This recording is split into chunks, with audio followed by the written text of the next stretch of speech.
welcome back to the 2025 ISC Men's World Fast Pitch Tournament at Caswell Park here in beautiful North Mankato, Minnesota.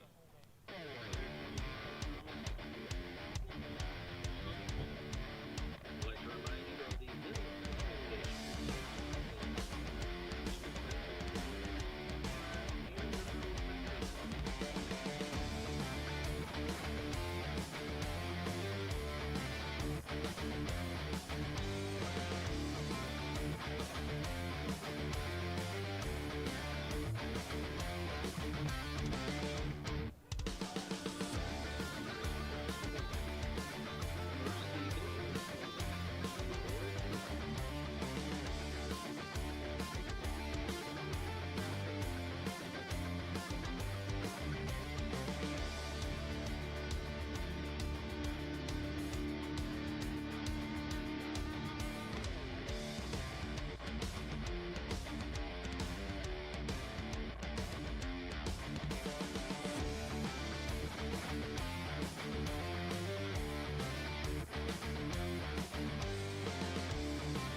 Well, good afternoon, fastball fans, and welcome to Wednesday of the 2025 ISC World Tournament here on the ISC Network and Softball Premier TV. Blair Setford, Joe Todd with you for 3 straight games about the next 6.5 hours, and look forward to bringing you the best of the best in men's fast pitch softball. Joe Todd, we got a great one to start in loser bracket action. Team Marquez from Ensenada in Mexico, taking on the Grand Prairie Pirates out of Western Canada in the province of Alberta.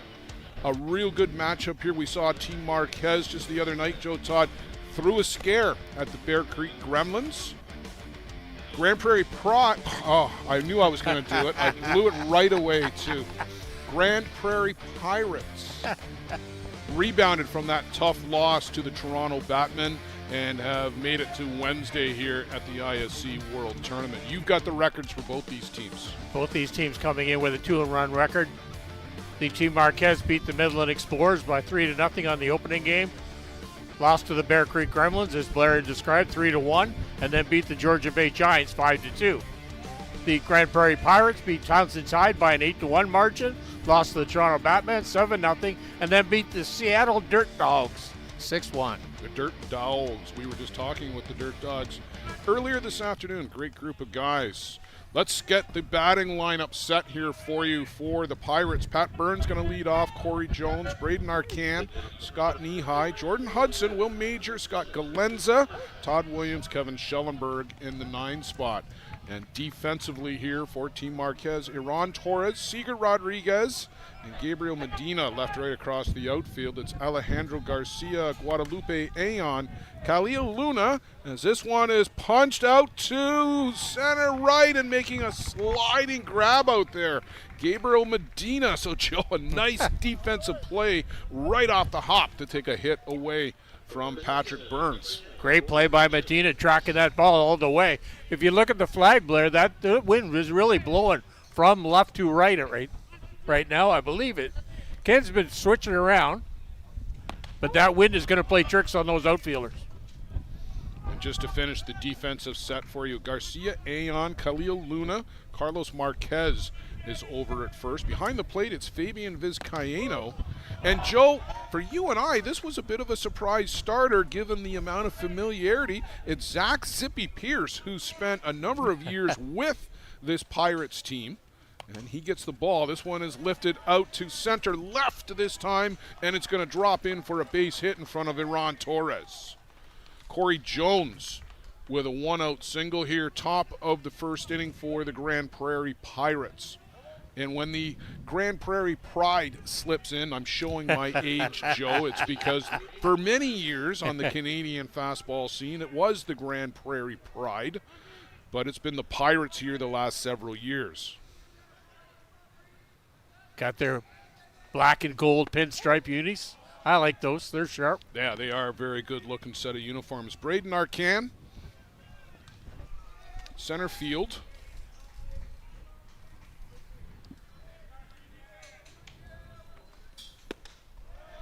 And nice drop. Yeah, swing and a miss over a good drop from Zach Zippy Pierce.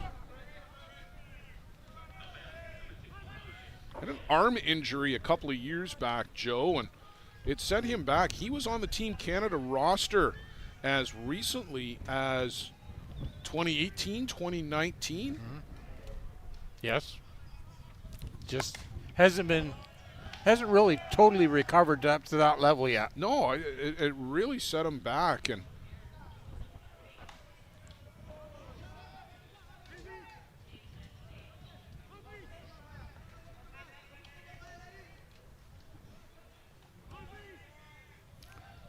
two strikes to our cat. Good pitch on the inside corner of the plate.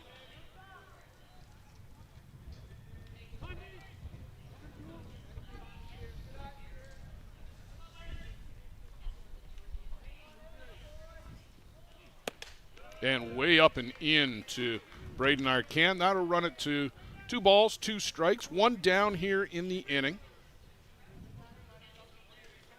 Corey Jones out at first after that little looping single. And that's foul down the left side.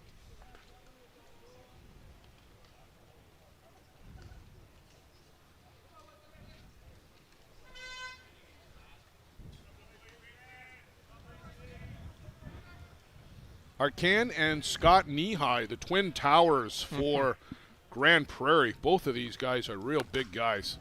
And that's punched right back up the middle. Arcan goes down and gets that, and Joe just happy to drive it into the ground. Just drove that ball hard, really fast up that middle. Good quick hands by Arcan. Back-to-back singles by Corey Jones, Braden Arcan brings us to Scott Nehigh, designated player. And Joe, there are some guys who are just born to hit at the ISC World Tournament. Scott Nehigh is one of those guys.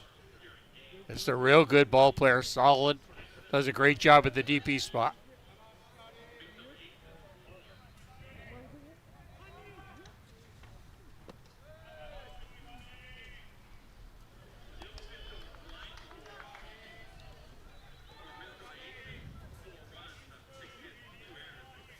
I think it was, 3 years ago or 4 years ago, Scott Nehigh was our Newcomer of the Year award. Did he not?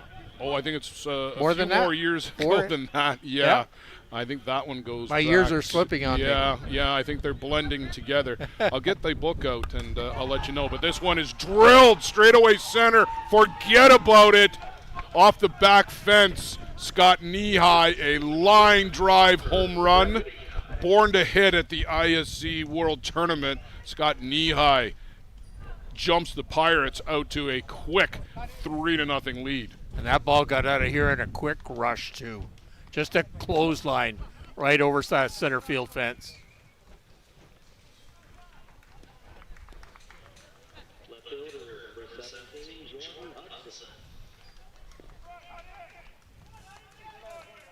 Jordan Hudson will come to the plate with the bases now empty, still only 1 out in the inning.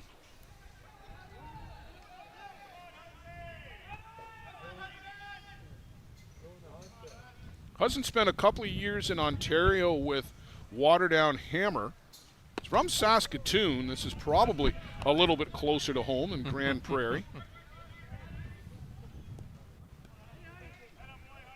Was on the Canadian U23 team back in 2023, and that's up the middle and under the glove of Khalil Luna. So everything going the way of Grand Prairie right now.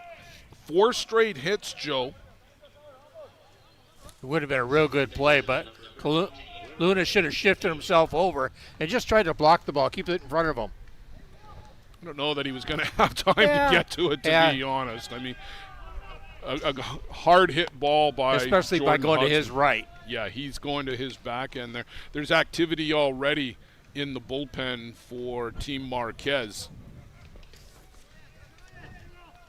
You'd think that would be Max Montero, possibly Eric Urbanea, the veteran, the epitome of the crafty lefty. We can't tell. We're blocked out by the dugout roof, but Will Major at the plate.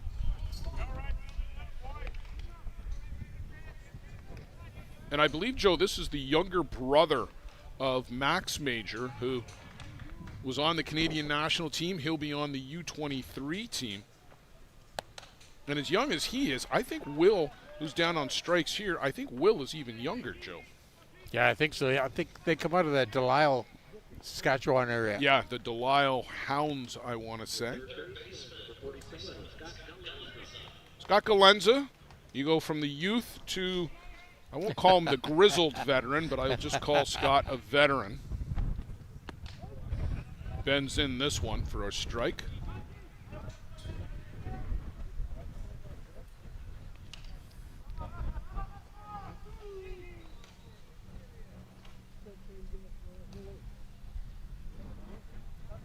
Joel, the umpires here this afternoon? The umpires behind home plate, Abel Chapa from Escobedo, Mexico. At first base, George Lemaitre from Hamilton, Ontario. And at third base, Ed Otterman from Kitchener, Ontario. Lenza chases the rise ball up and under the. That's the pitch that I've always associated with Zach Pierce, Joe, is the rise ball. Yeah, he's got to kind of start that up at the letters and just kind of tease these batters. Good pick by Vizcaíno, the Guatemalan national team catcher. Team Marquez, based out of Escobedo? No, I think it's Ensenada. Ensenada. I wanted to go to Escobedo, but it's Ensenada in Mexico.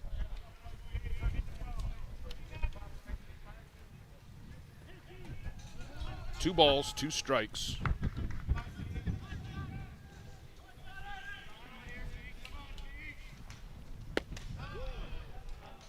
Called strike three on the outside corner. But a big three-run home run by Scott Nehigh gets the Pirates out in front. Top of the first inning. We'll go to the home half. Team Marquez set to come to the plate.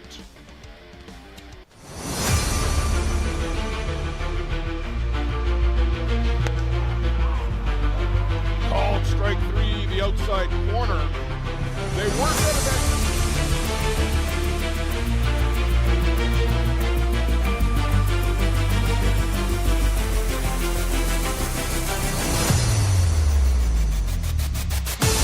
Yeah.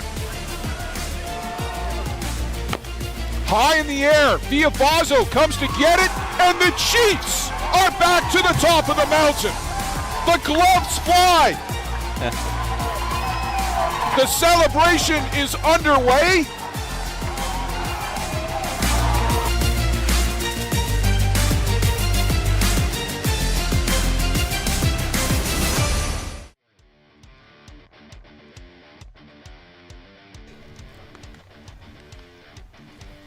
Team Marquez, Joe, already with some work to do after that three-run home run by Scott Nehigh. Set the batting order for you for Marquez. Cesar Rodriguez lead things off. Guadalupe Ayon, Khalil Lunas, you see it there. Carlos Marquez, Alejandro Garcia. Fabian Vizcaíno in the sixth spot. Josefes Sosa, new into the lineup today, was not in the lineup against the Gremlins the other night. He's the DP. Gabriel Medina and Iran Torres in the 9th spot for Team Marquez. Defensively for the Pirates, left to right across the outfield, there it is. Jordan Hudson, Braden Arcan, Patrick Burns, Scott Galenza, Kevin Schellenberg, Will Major, Corey Jones around the horn, Steve Norman, and Todd Williams for the Pirates behind the plate. Well, Team Marquez have to just kind of put a notch on that scoreboard. They want to try and get something back in this inning. Joe, the other night, Khalil Luna took a ball off of Jack Besgrove to the fence, scored Cesar Rodriguez. Those were the only two guys to get on base until late in the 6th inning off of Jack Besgrove. He was dominant. Yes. There's the umpires. We talked about Abel Chapa, George LeMaitre, and Ed Otterman. That is George LeMaitre. You see walking back to his spot over behind first base. Joe, George LeMaitre later this summer is going to umpire his 15,000th game. 15,000 games. George, I want to salute you. I want to commend you. You're a good friend. And thank you for all the time you've given back to our game over the years. Thank you, George. Just wonder what year he started. 1872, I think. Well, that doesn't seem, that's a pretty low average then. He'll get a kick out of that one later on. Oh, somebody's going to get a kick, I'll tell you that. Cesar Rodriguez to face Steve Norman.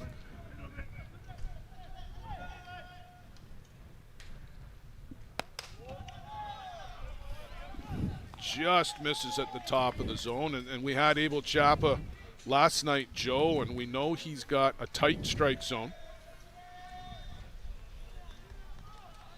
But he stayed consistent. He did. He did not bend on that all night long. 1 ball, 1 strike here.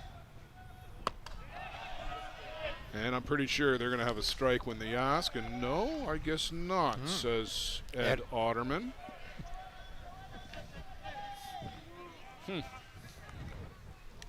2-1, Cesar Rodriguez here.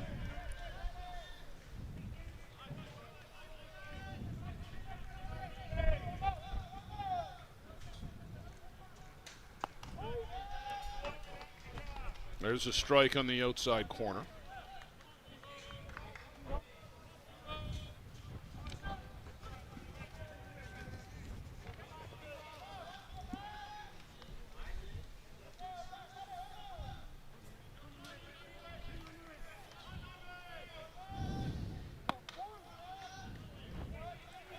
And that one's just off. So, Joe, you just found out where the limit is for Abel Chapa. In the Bear Creek Gremlins game, Cesar Rodriguez got walked twice and did score a run. Good leadoff batter. He got very patient at the plate.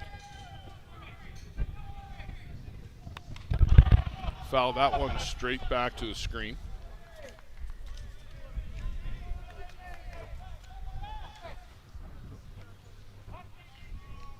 After the hit by Luna in the first, it wasn't until the walk to Rodriguez in the 6th that Marquez had another base runner against Jack Besgrove. Yeah, Besgrove was throwing BBs that night.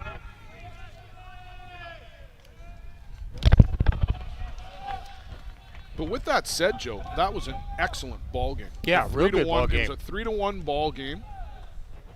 Besgrove seemed to have it under control, and then that late walk gave a little bit of hope to Marquez, but he bared down and got out of that inning. It was a late home run by Zenon Winters that really broke it salted that game away.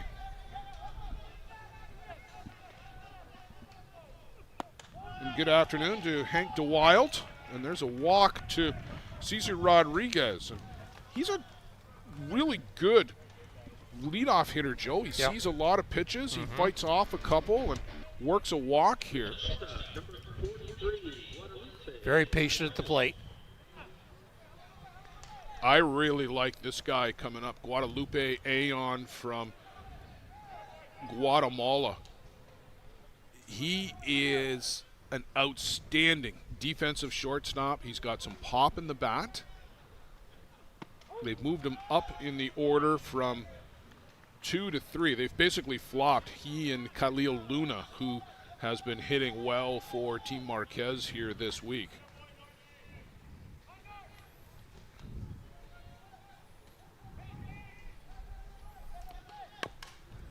Little bleeder on the infield. Got to hurry. And they get him at first. That's a good play by Will Major to come get that ball. Good charge by Major to get on that ball real quick to catch down the speedy Aon going down that line. That moves Cesar Rodriguez up into scoring position. You don't get credit for a bunt on that, Joe, but you did the job. Yeah, advance the runner. The team will thank you.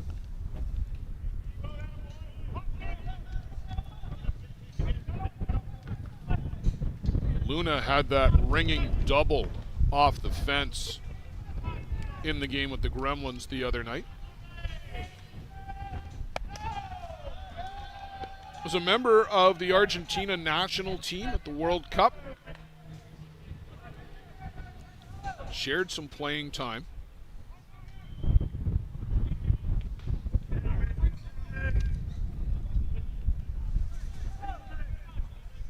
But a rising star for Argentina in a country that continues to produce a voluminous amount of quality players. The fast pitch factory. Well, they are right now. That used to be Newfoundland, didn't it? Yes. And it still is to a degree in Canada. Maybe just the pitching factory. Produced a lot of pitchers. Well, they've definitely produced a lot of pitchers, but Argentina, 37 Argentina players here. Out to short, Kevin Schellenberg. That sidearm throw to first that we've all come to know and love over the years. Schellenberg with the Canadian national team. Didn't see a lot of playing time, Joe. But he's there just to back up and be, he's able to fill in almost any position. Well, he plays the middle infield as well as anybody still. And very reliable. That's what he was there for, was to back up the middle infield and provide some veteran leadership. And I'm sure that's what they got out of Kevin. Very, very reliable. Carlos Marquez out to Schellenberg again, and that's as good as money in the bank for the Grand Prairie Pirates. The leadoff walk gets as far as second, but no further through one complete. The Pirates 3 and Team Marquez no score.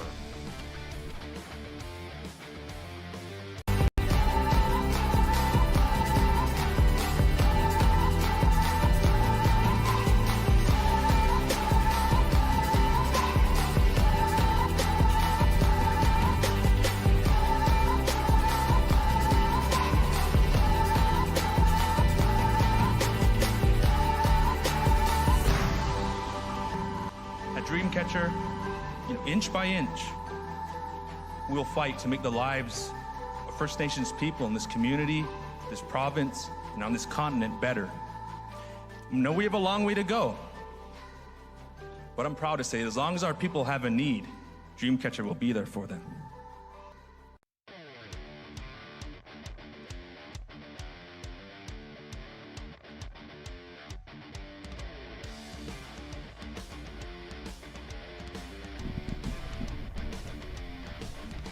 I bought that exact red hat today for my next door neighbor who is probably watching at some point here this week. There you see some of the souvenirs at the Sandlot merch store and some of the younger crowd that are here this week. Luciano out getting some B-roll today.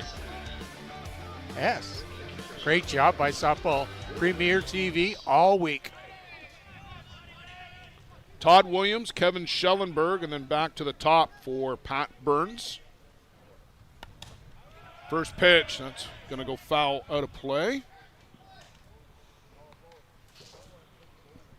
Joe, there was some ISC 2 action behind us. Georgian Bay Pirates advancing in the ISC 2 winners bracket over the Pegasus Redmen. You can follow along with all of the brackets as they are updated multiple times daily on iscfastpitch.com. Links to the news stories, links to the streaming, links to the live scoring. Swing and a miss by Williams. He's down on strikes, and a good start by Pierce this inning. Place to follow, really, has been ISC Fast Pitch on Facebook. Our new communications specialist, Brian Aratus, has just been magnificent here this week. The behind the scenes, Joe, the star of the week for me is Brian. He's come up with those video scoreboards that you see for the ISC games on Facebook. That's an innovation that he brought to us. All of the new graphics that you're seeing on the posts, that's Brian. I wish I had half the skill. And all the up-to-date information, got, like within 10 minutes after the game. Yeah, he's able to do it right after the game. I mean, the good news is for you and I'm not up 90 minutes every night keeping you awake at 1:30 in the morning pounding out posts. Just a tremendous addition to our team here on the ISC. Thank you, Brian.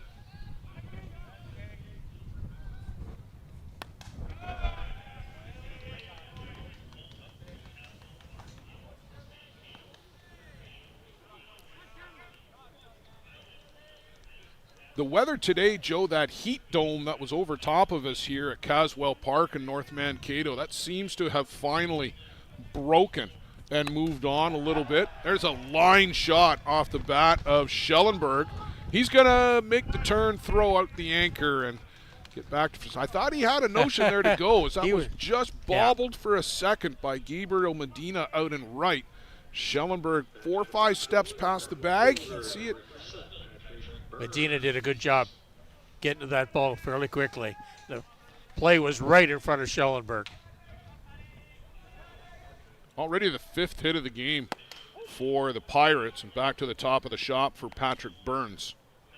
Burns flew out to right on a fine play by Gabriel Medina to get the leadoff batter for Grand Prairie. And here's a little multi-hopper on the infield, but down in a heap at the plate is Burns, and he's trying to run that off.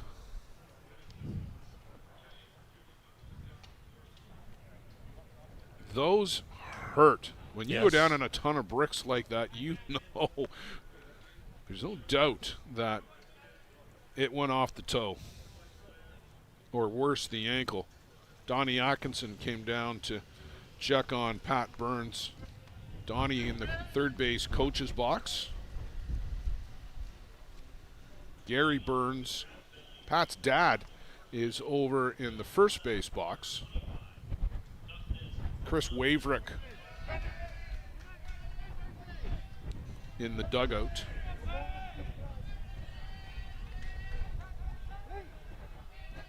Burns is back at the dish.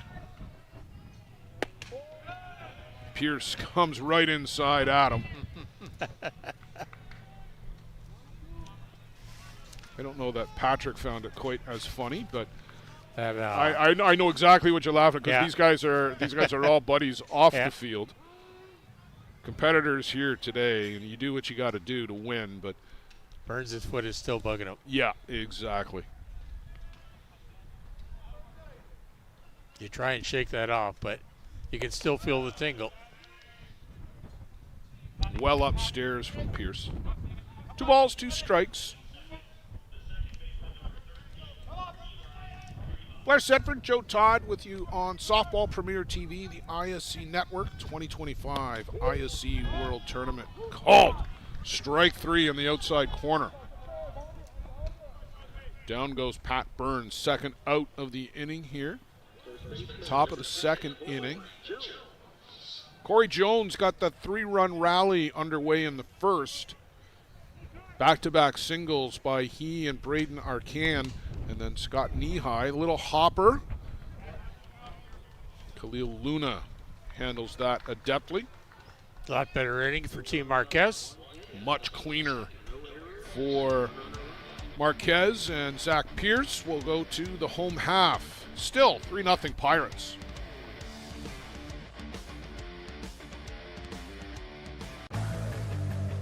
Let's talk about a local one-stop shop. Live Well for Life is just that, a fitness, nutrition, and therapy facility all under one roof. Located at 3878 Wellington Street in Mitchell, Ontario, you can get so much done in just one visit. A full complement of staff on hand include chiropractic, massage, and personal training to get you back to your healthy self. Find them on the web at livewellforlifeinc.com or give Live Well for Life, a proud sponsor of the broadcast program.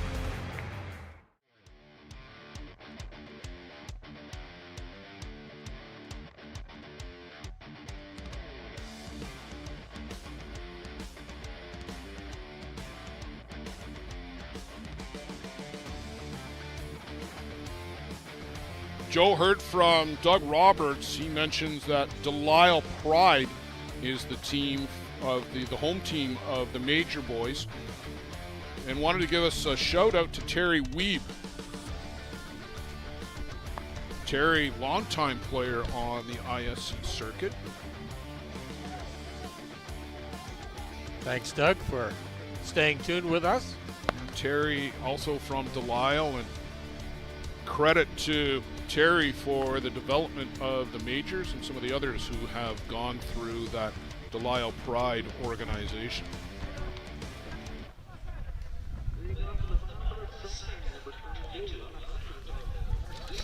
Alejandro Garcia will lead things off for Marquez. 5, 6, 7 in their order: Garcia, Vizcaíno, and Sosa.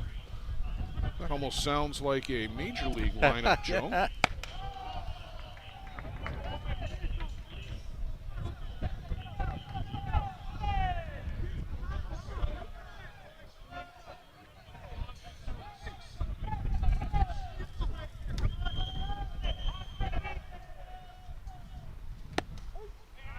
Strike on the outside corner. Joe, there was a game that was played at a tournament up in Prince George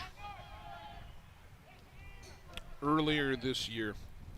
Steve Norman, and this one is punched out to center, and having to turn and go back to get that. Braden Arcan made a sudden right turn all of a sudden, Joe, as the wind grabbed that and started to take it away from him, but had enough speed to go track that down. Great range there by Arcan to track that down. I thought it was going over his head there for a minute.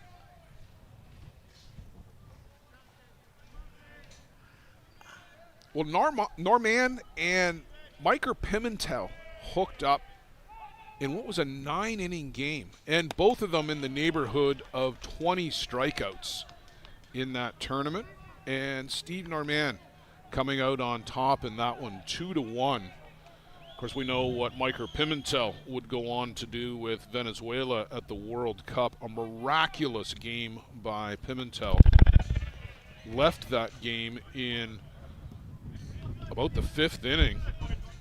2 pitchers later for Venezuela, who were able to barely keep New Zealand off the scoreboard, and thanks to some spectacular defense by Rogelio Sequeira in particular at third base.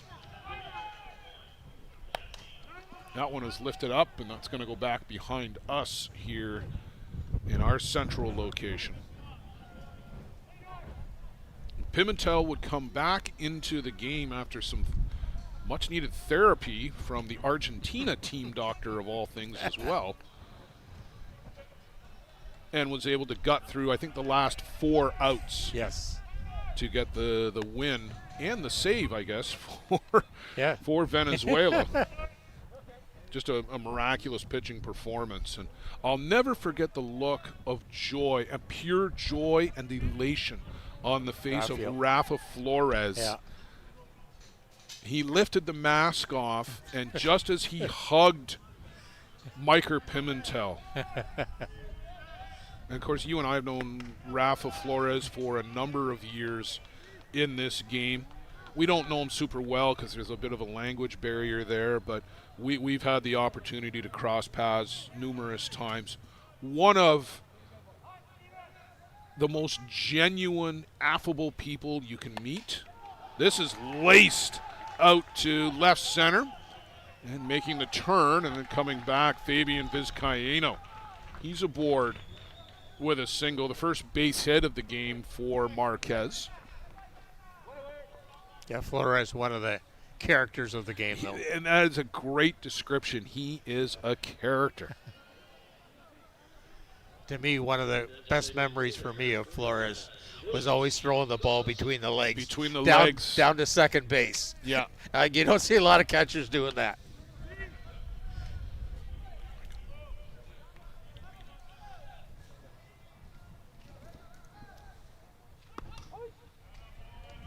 Yosefith Sosa at the plate was not in the lineup the other night against the Gremlins. Comes in today as the designated player.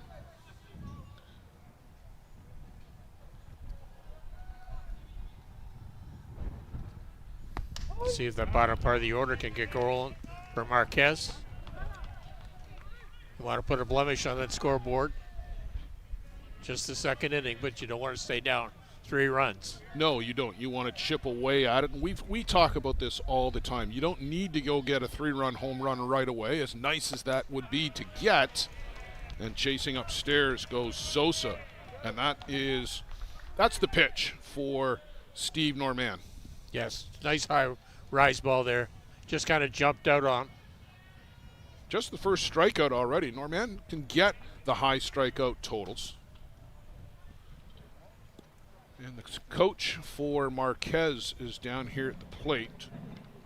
I think we're getting a pinch hitter already, Joe, for Gabriel Medina. You got the card there.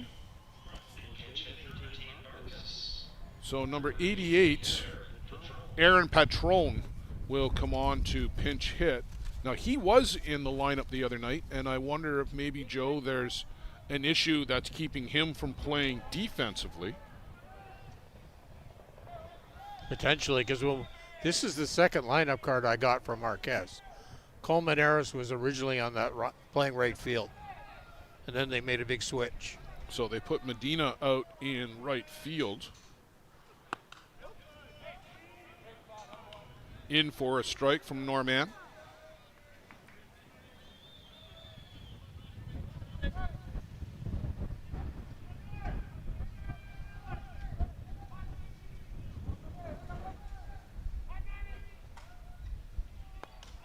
And that is fouled off to our left. Paul McCart. Oh, I thought maybe you were going to have a play on that one, Paul. Yeah. Lean out over the fence a little bit there. Didn't bring your fishnet?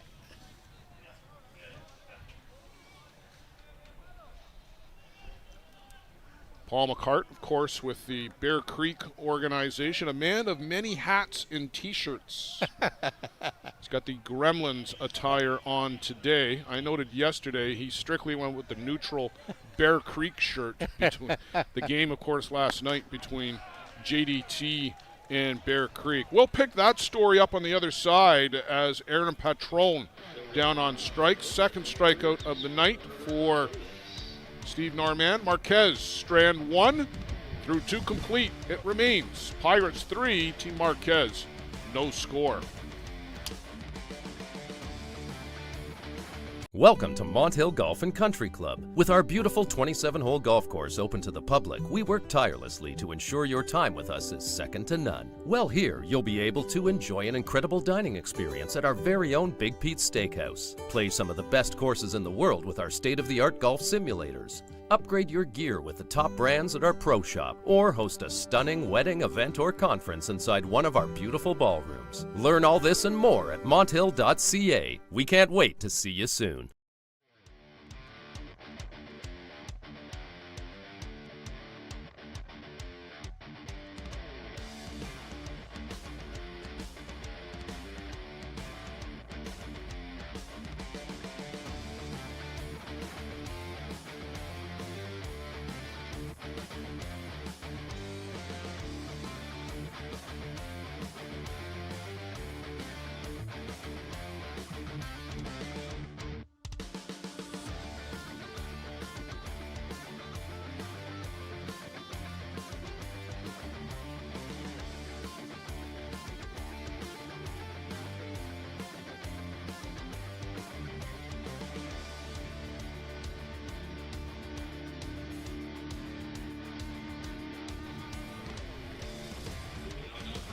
Braden Arcan, Scott Nehigh, Jordan Hudson, Joe. Braden Arcan made that nice play defensively.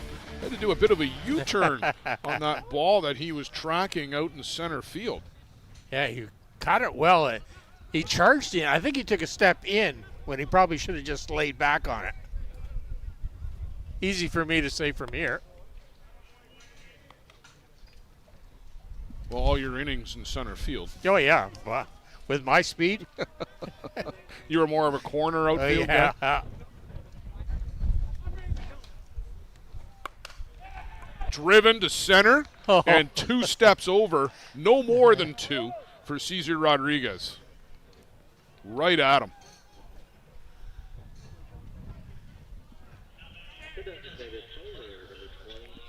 Scott Knee-high. You might want to be a little more careful with Scott this time around. He pulverized that pitch.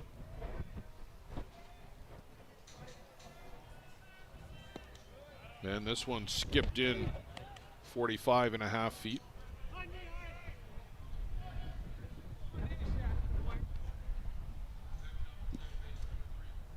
Pierce doing some manicuring out in the mound. Both pitchers probably have a different landing spot. That one in for a strike. We'll even the count 1-1.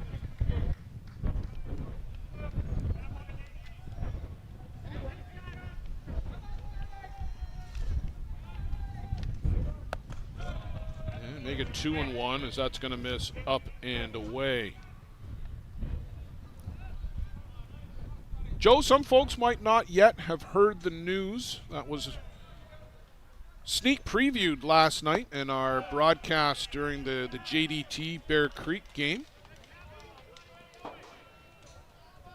But the Bear Creek organization, Bear Creek Sports and Entertainment, awarded the 2027 ISC World Tournament to be held at their JDT First Energy Veterans Fields in the Chippewa of the Thames First Nation down in southwestern Ontario, just outside of London, Ontario. We will look forward to visiting. That's a brand new facility, just opened earlier this year. And they were indeed careful with Scott Knee-high pitching around the power hitter in the cleanup spot in the Pirates order. And very careful. Very careful. He works a leadoff walk. Jordan Hudson singled in the first. That came after the Knee-high home run. Jordan was stranded out at first.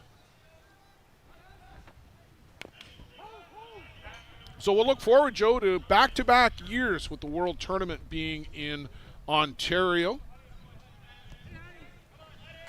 Well, we kind of did it back-to-back with the Kitchener one scenario. 6 and 7, was it? 06 and 07 in Kitchener. And that's chop foul. No, that was the same facility, and the second year came in a pinch when a host backed out on us. Thank you to the Kitchener Fastball Promotions group for stepping up there. Well, and we look forward to being in Kitchener 20 years later in 2026. The Peter Hallman Ball Yard. You and I were just there probably about a month ago. 3 weeks ago, 4 weeks ago. I think it's a month, yeah. Yeah. Hallman Memorial won by the Hill United Chiefs. They beat the New Zealand Black Sox in the final. There's a real nice changeup from Pierce and freezes Jordan Hudson down on strikes. Hudson just accepted it and walked away. 5th of the game for Pierce. Will Major down on strikes in his first go-round.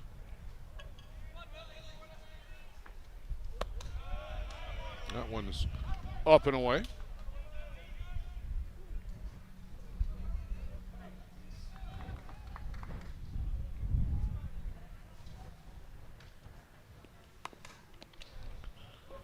The chopper to Pierce. He throws and turns and walks away before that ball was barely out of his hand. He didn't even see it get over to first baseman Carlos Marquez. But a pretty quick inning other than the walk to Scott Knee-high. Very efficient after that rocky first. Got to be up to the Marquez bats now to get them back into this one.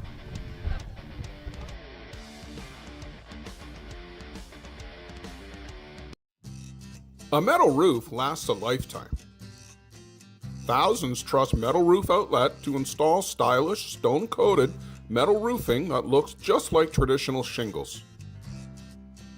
Make a smart and worthwhile investment for your home with Metal Roof Outlet.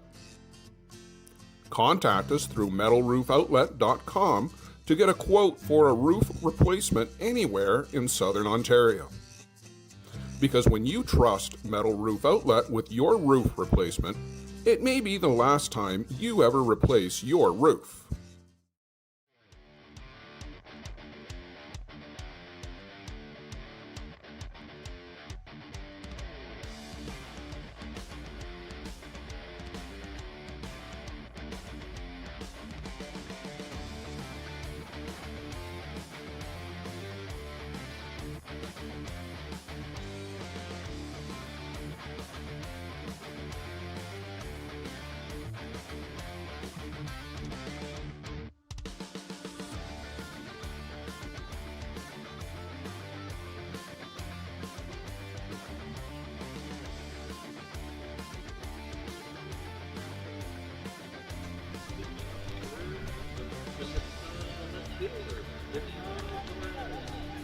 Iran Torres will lead things off for Team Marquez, the 9-batter in the order. And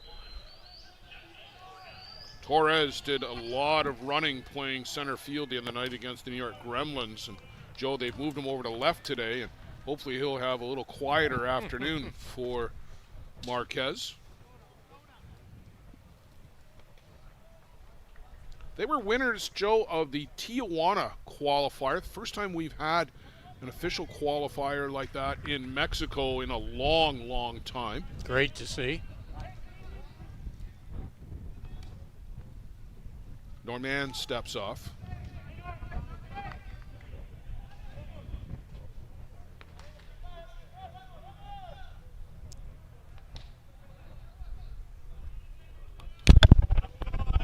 Torres wanted to bunt, but didn't, and that one zinged right into that mesh right beside our home plate microphone down there, and that's a bit of that funny sound that you hear. Norman, 30 pitches so far in the game, which is quite average for the 2 innings of work. Well, what do you always say? You want to be around 12 to 15 per inning. He gets Torres to chase upstairs. That's 3 straight strikeouts for Steve Norman. And Joe, he didn't get one till the 7th batter of the game, but he's got 7, 8, and 9 right now in a row. Little bit of a roll right now. Back to the top of the shop, Cesar Rodriguez worked a walk leading off the game in the first, or at least the bottom of the first.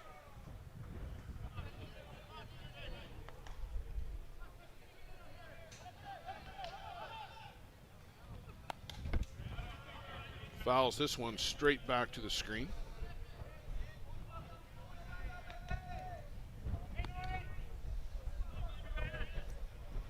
Todd Williams, a little bit old school, Joe Todd. No chest protector. At least he's got shin guards on, unlike the guy for the Grass Valley Greens, who are actually playing on the diamond behind us. And Mr. Thompson, who actually is catching this game just with a mask and a glove.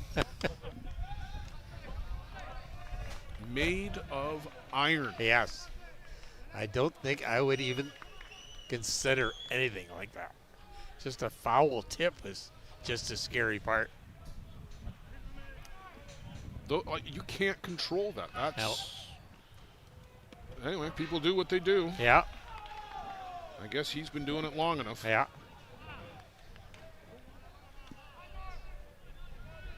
Pierce tried to take something off of that and just lost the handle.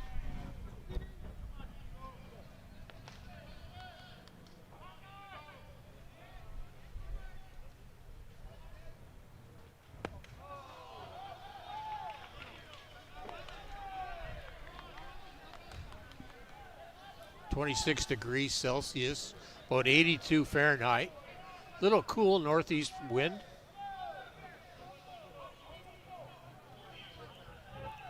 It's funny how, Joe, 26 feels so much cooler than it's been here this week, because it's been 29, 30, 31. I think we got as high as 33 on opening Saturday.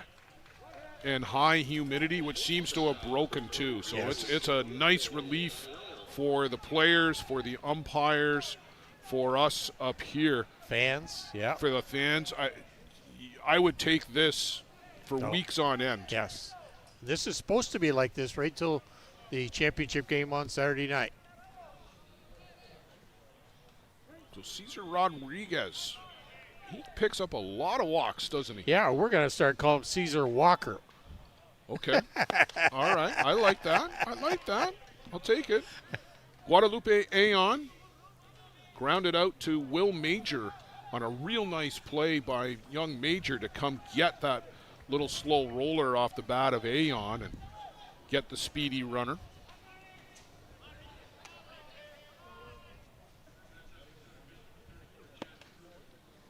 That misses off the corner. Joe, the reason this one started so late, there was a 11-inning game between Sandlot and the Bar Blues. That game went 11 before Sandlot would win it. They got a runner aboard on an error who got all the way to third on the play. The Blues intentionally walked the next two batters. And then there was a high hop squib down towards third, and the Sandlot batter managed to beat it out. Or sorry, not the batter, the runner from third beat out any play at the plate and slid in head first with the run. If you look up the video scoreboard on Facebook, you'll see the play. Aon gets this one through the left side. Rodriguez is trying to go coast to coast and slides in safely. And Aon up to second on the play. Marquez, something cooking here in the top of the bottom of the third inning. Well, you got to start pecking away at those 3 runs that the Grand Prairie Pirates put on that board early. So this is their big chance right here with the top part of the order. Cesar Rodriguez flying around the bases, never hesitated, Joe, coming around third. And with that ball hit the left, it's in front of him, so he can see it and judge whether he's going to be able to make it to third or not. In sliding with some very good heads-up base running. Khalil Luna, an opportunity to draw his squad a little bit closer back into this one.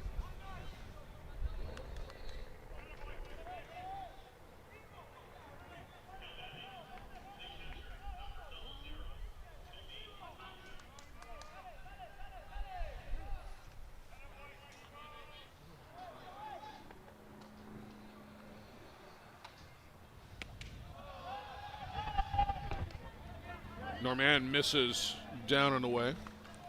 In that Sandlot game, Blair, that we talked about earlier, Eric Chaparro threw the complete game, 151 pitches, 107 were strikes, and gave up just 1 hit. Yeah, he had a no-hitter through 7, but there was an unearned run somewhere along the way.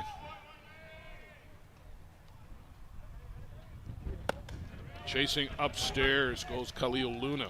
Yeah, they got to lay off that pitch. Need a little more plate discipline. And then, Joe, right before our game, STK, a run rule 9-2 win over the Pueblo Bandits. That one was done in 6 innings. In tight to Luna, called a strike. So, as always, Joe, some outstanding ball games up and down the brackets here at the ISC World Tournament. Todd Williams wants to go to talk to Steve Norman. Abel Chaplain's going to go with them, so this is not a charged defensive conference. They're supposed to be talking about signals. Chapa is there to ensure that that's all that's talked about. Otherwise, it does get charged. And now Well, Marquez coach is out. Just a question. Seemed to be a long conference about signals, I'm sure was the conversation. But what they were ordering on their pizza for tonight. Well, maybe he's got a lot of pitches. 1 ball, 2 strikes.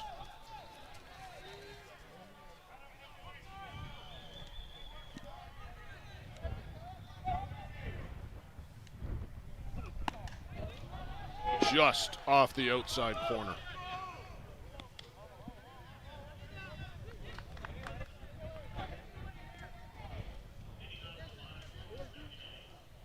Joe, one of the great equalizers here, too, is this mesh that extends down, or extends upward, I guess, from about a 3-foot padded wall around the base of the infield, from dugout to dugout. Chopper on the infield, under the glove of Schellenberg, a rare miscue by the All-Canadian shortstop. Tried to backhand it and pick it, Joe. But Khalil Luna. It would have been a great play, but I think I would have taken my chances to kind of square my body up in front of it. No RBIs on the play for Luna on the E6, but he draws his team back to within 1. So they're back in the game. That's all they were looking for. Carlos Marquez. Just the 1 down in the inning.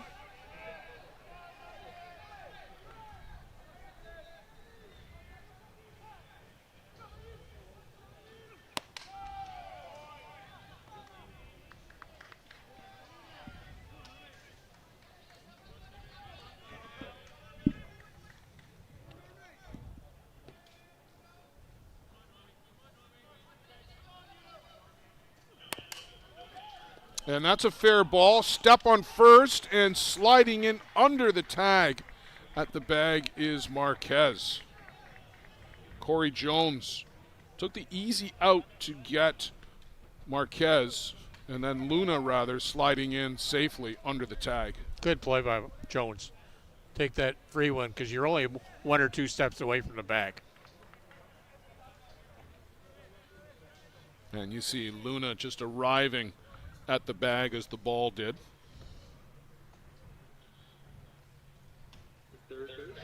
So 2 out, a runner on second, and that'll be Alejandro Garcia to the dish. And Joe, it was Garcia who hit that line shot out the center that Arcan had to make the about face and go get. Now he's playing over towards left center a bit too. Yes, did the big shift there. Yeah, he's cheated. That's exactly where yeah. Garcia hit it the last time around, but there's a big gap in center right.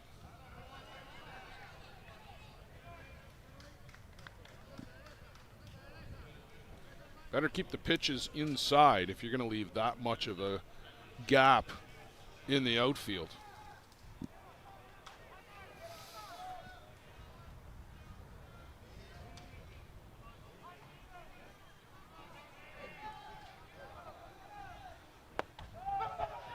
And that squirts away from Williams, and Luna takes advantage and moves up to third base.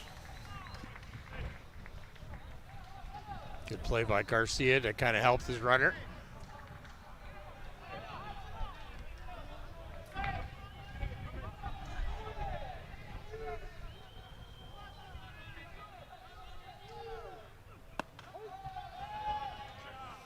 That one right down Howard Avenue here at Caswell Park for a strike. 2-1.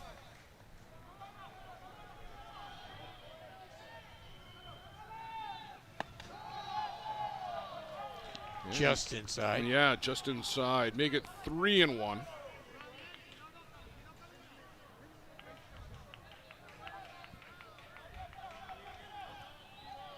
Legends Tournament, Joe, got underway fully today. They started in action pretty early for some of those old fellas. 8 a.m. for those boys today. Hopefully they weren't out too late last night. I'm Yeah. sure a couple of them were. Looked like they were having a pretty good time here at the park. Yes. So full count to Alejandro Garcia. Marquez, 2 runs in this inning, looking to tie the ball game, but not going to do it there. Steve Norman paints the corner and gets a strikeout to end the third. But it's a 3-2 ball game now. The Pirates still clinging to that lead.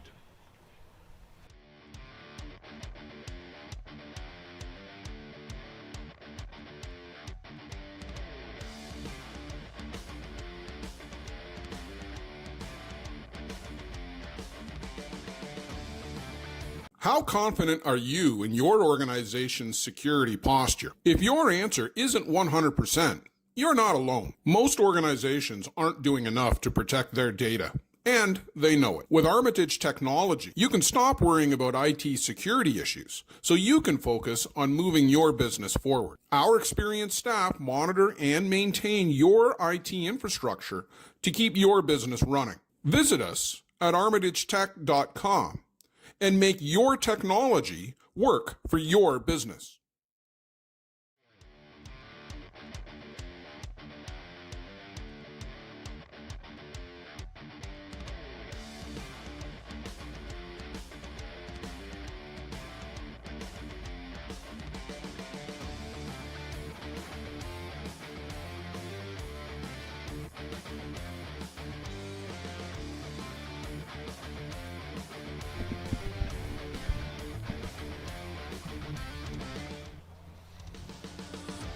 $7-8-9 for the Grand Prairie Pirates. Scott Galenza, Todd Williams, Kevin Schellenberg, and Joe, you see that lead chopped down from 3-0 to 3-2. You gotta see if you can get a couple of those back here if you're Grand Prairie.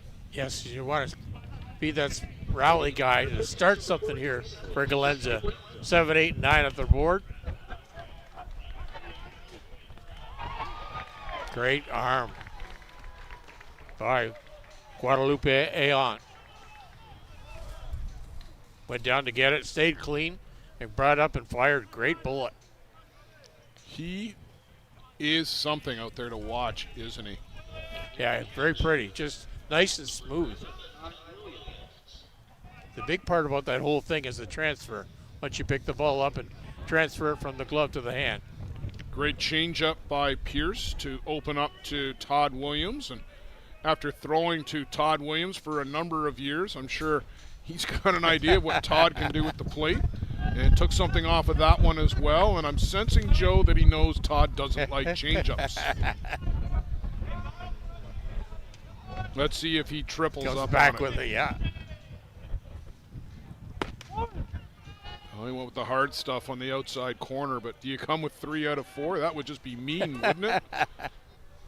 1 ball, 2 strikes. No friends on the ball field. Well, came in with the hard stuff, and strike 3. Williams not pleased with that one, but he's down for the second time this afternoon on strikes. That'll take us to Kevin Schellenberg.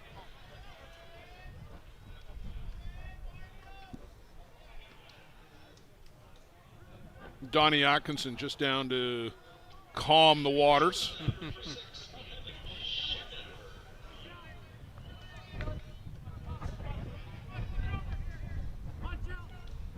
Schellenberg would like to start something here with a 2 out. Has to jackknife out of the way of that from Pierce. Pierce is 2/3 of the way through to a very quick inning, Joe. Galenza went after the first pitch, only 4 to Todd Williams. Just the 6th pitch there to Schellenberg.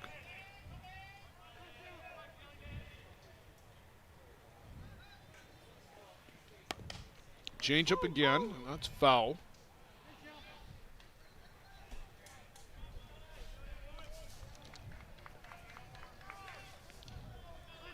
The winner of this will play Kegel Black Knights tomorrow at 11 a.m.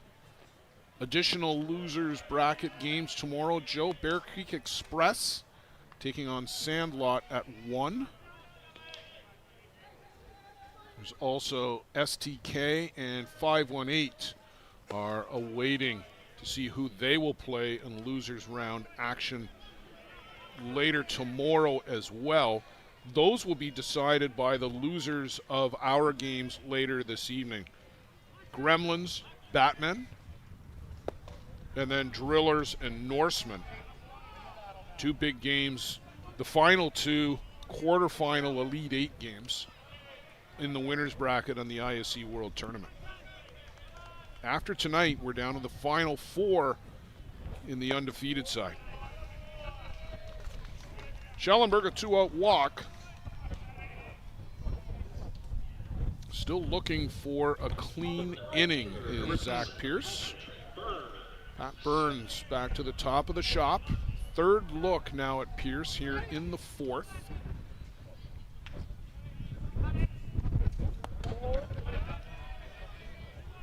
But Joe, after that first inning, it's got to be said, he's done a good job. Yeah. A base runner each inning, but none of them have got past first. Yeah. Just really contained their bats so far. And if you wonder, maybe just a little bit of nerves facing your former team here at the ISC World Tournament.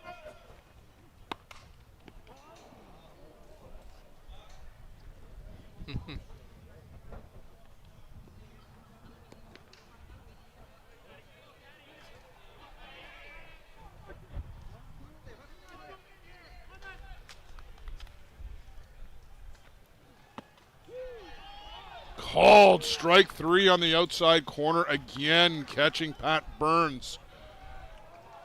He'll head back to the dugout. Team Marquez will head back to the sticks. We'll go to the bottom of the fourth. Mr. Momentum seems to have switched sides a little bit here, Joe. Yes. Great job by Pierce to get these boys back in the game.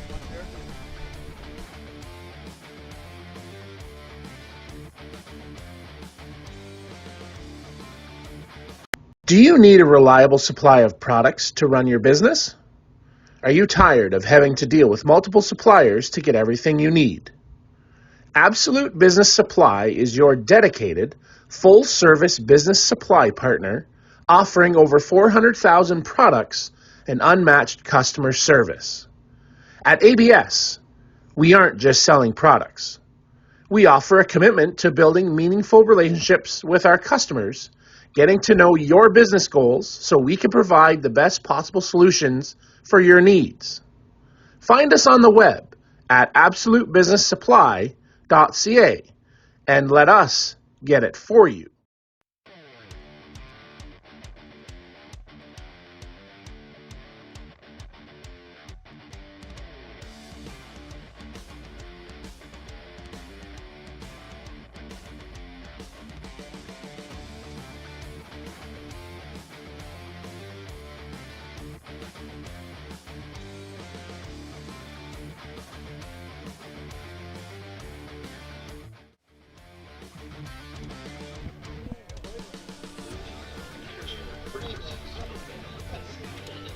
Fabian Vizcaíno, the catcher for the Marquez squad. He singled in the second, but got no further as Steve Norman rang up strikeouts on Yosefus Sosa and Aaron Patron, who was pinch hitting for Gabriel Medina.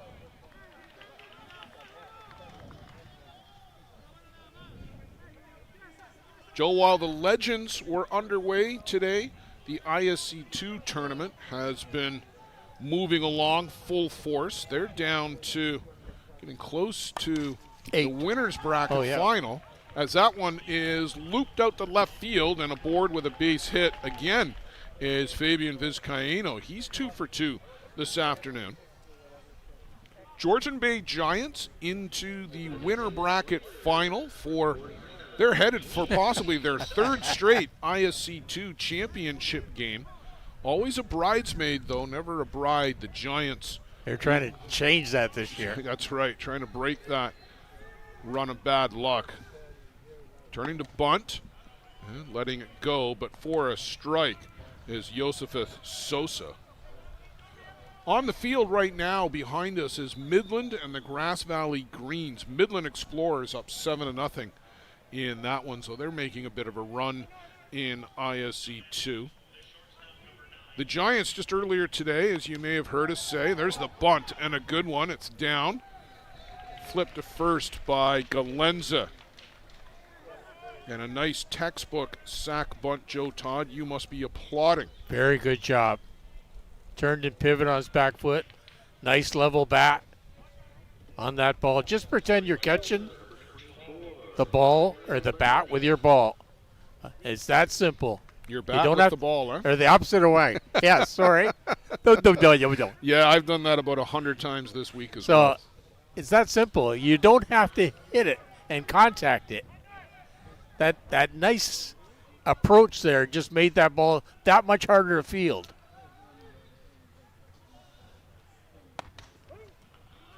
Great view of the back of Braden Arcan from center field.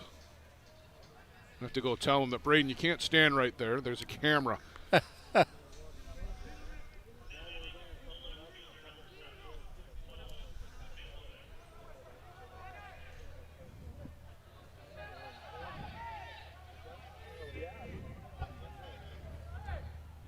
Long look in for Steve Norman with the runner at second. They've probably gone to the alternate set of signals. Medina looking to bunt again. They pinch hit for him, Joe, right away in the second inning, which I thought was a little curious with 2 out in the inning, but they sent up Aaron Patron. Couldn't figure out the strategy, but the coach knows more than we do. Well, there may be an injury. There may be a planned absence. Who knows? Yeah.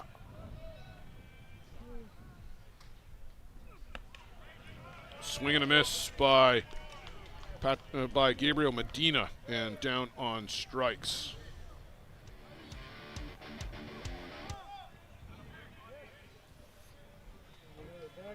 Iran Torres to the dish. And we'll get the replacement runner for Vizcaíno. That'll be Gabriel Medina.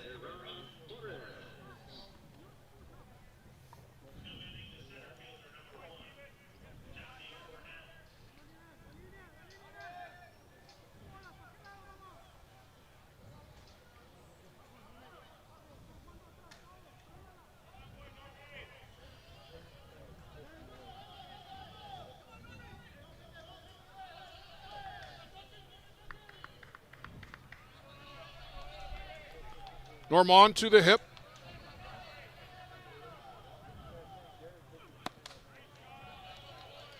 Swings right through it, does Iran Torres. It's down on strikes, leading off the third. And Joe, it's been a little tough here down at the bottom of the order for Marquez against Steve Normand. Yeah, they had real trouble here.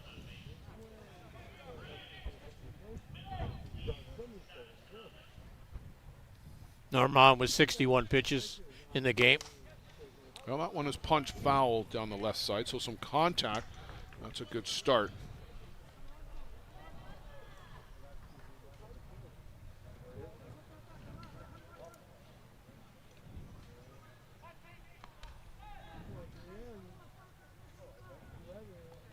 Normand finds one that he wants. And then waiting for it. And this is the one thing, Joe, that kind of drives me nuts. We talk about wanting to speed up the game, but then we allow this kind of thing. Yeah. That ball should never come in to anywhere other than whole plate an umpire. And you get the ball and you got to go. And I know that, you want the ball that you want. And it's all these little things that add up to the delays in the game.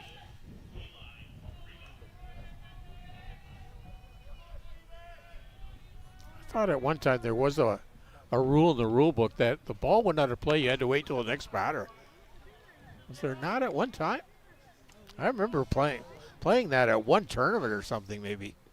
Maybe it was just like, as you said, to speed up the game.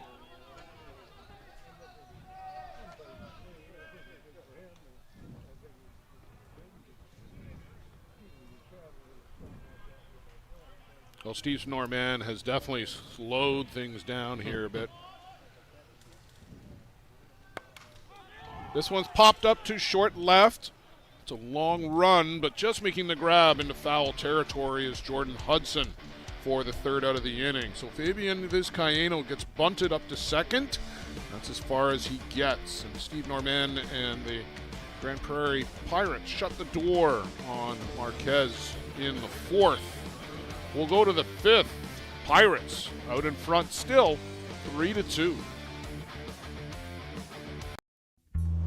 This business was opened in 1965 by my father, Ned Matiosi. Could have walked in here 25, 30 years ago and seen just about the same thing. The process of making this suit takes about 6 weeks. It goes through about 12 or 13 hands as it's moved along the line. It's an old-time place. Making stuff from scratch here in the city at a reasonable cost. It's a very personal type of business.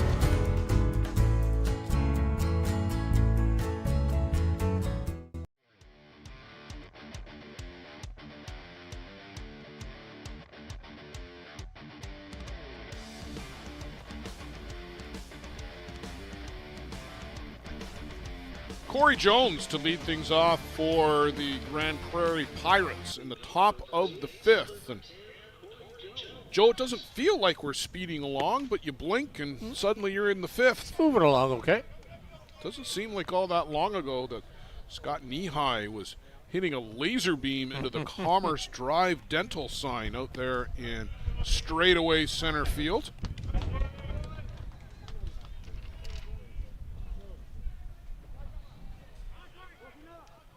That one might have chipped some teeth. Yes. Had anybody been out there. You might have needed some dental work.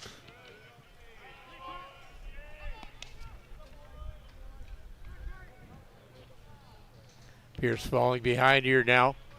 3-0. And spins a little rise ball on the outside corner in for a strike.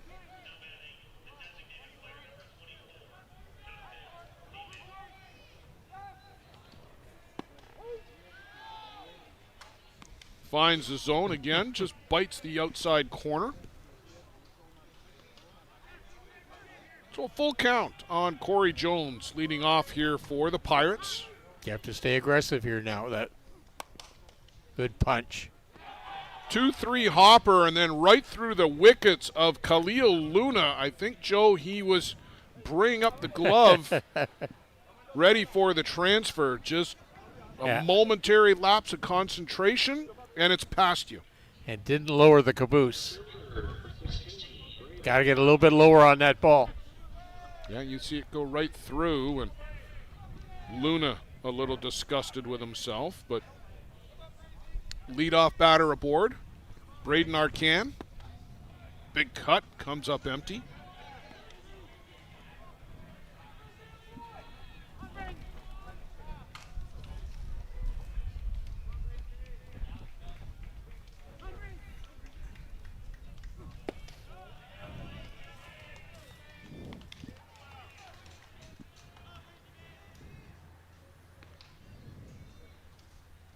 Well, Joe, if it is indeed a Georgian Bay Giants Midland Explorers matchup, as that one is punched out into the 3.5 hole out to right, and boy, this scenario certainly starts to look familiar now, doesn't it? As yes. Two runners aboard, Jones and Arcan, and Scott Nehigh will come to the plate. Nobody out here in the fifth. Very similar situation in the first. And we know how that one ended up. Yeah. Zach Pierce does not want to replay that situation. No, he does not.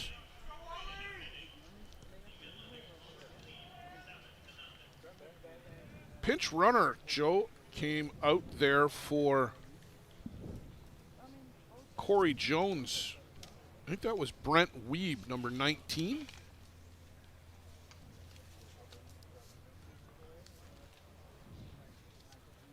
And here, Arcan just touch base for a moment. Gary Burns down to make the change with home plate umpire Abel Chapa. You just see him. So you wonder if the Brant Weeb is related to the Terry Weeb we were talking about earlier? I think it's a son. Yeah. I believe. I think we've had that one asked and answered previously. Okay, good. I believe.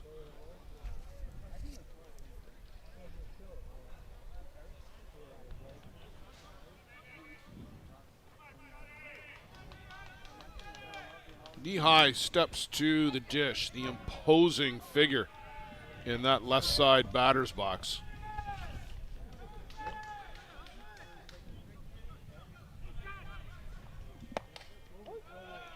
In for a strike, taking all the way was Scott Knee-high.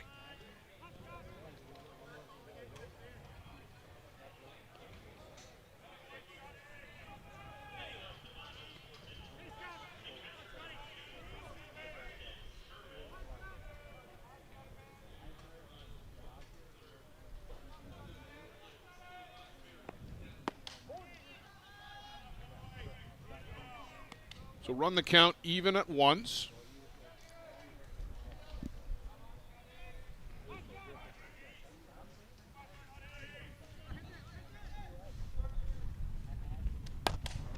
And this one is yanked, but that's going to go way foul down the right-hand side.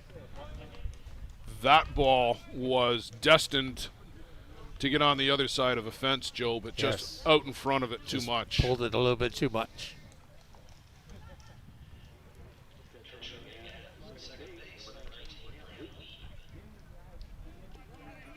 So 1 ball, 2 strikes to Scott Knee-high.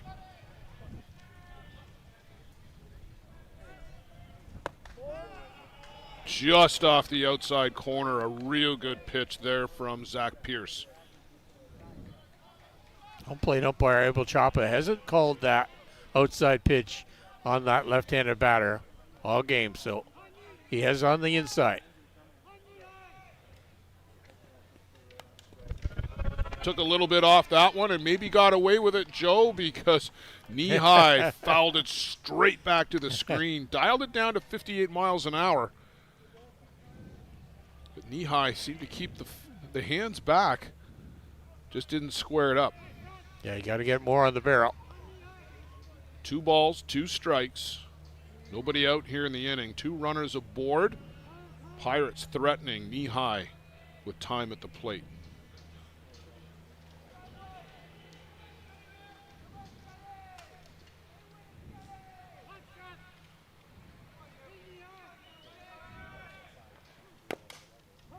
And chops this one foul too.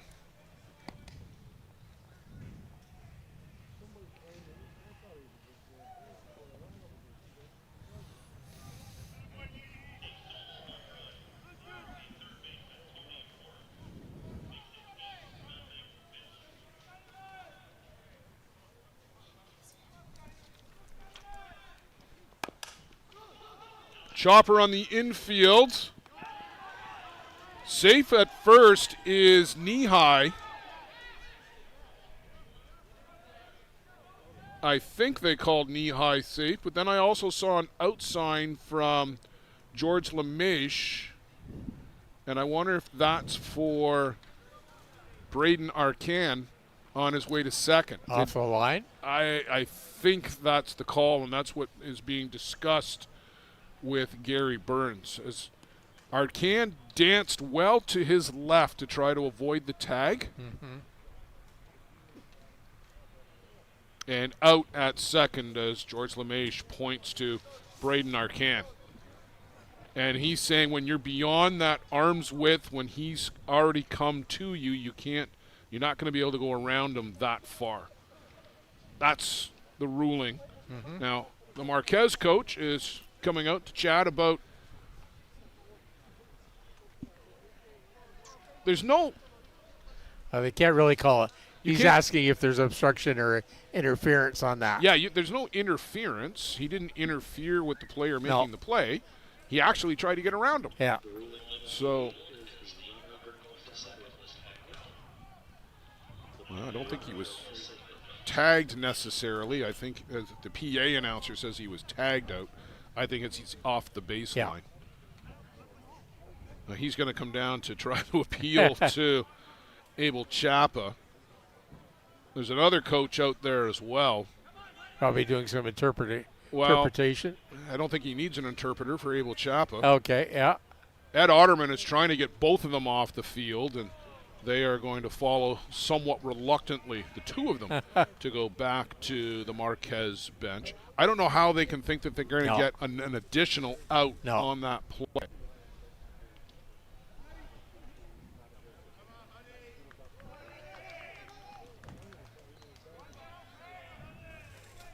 Aon wanders over to get part of the conversation too, but maybe he's saying to Khalil Luna, just leave it and let's go. Yeah.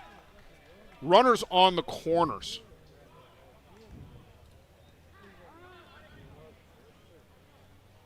Jordan Hudson at the plate, and now we've got a visit to the pitcher by the Marquez coach, who probably went into the dugout for a drink of water and is back out here.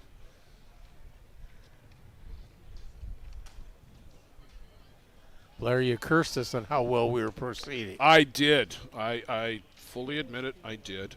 Joe, while we got a break, want to say hi to a fan of ours, Softball Fan 1953, listening out in Wisconsin.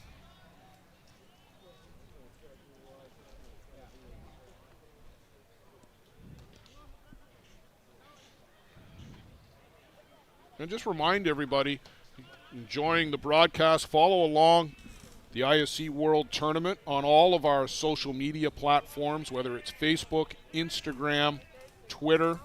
Did you know that we're now on Threads? No. You didn't.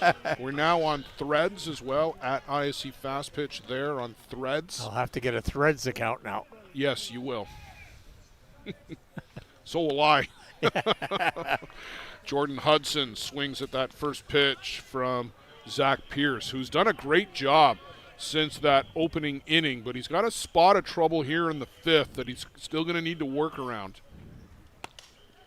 On the infield, step on a bag, Aon fires to first, and he does just that.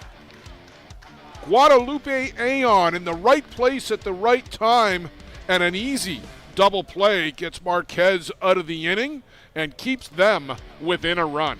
Aon's made some great plays at shortstop. Good ball player.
Well, Joe, I don't know about you, but after seeing that ad for the Lettuce Love spot down in Hamilton, I'm ready to go for a veggie bowl somewhere. Sure.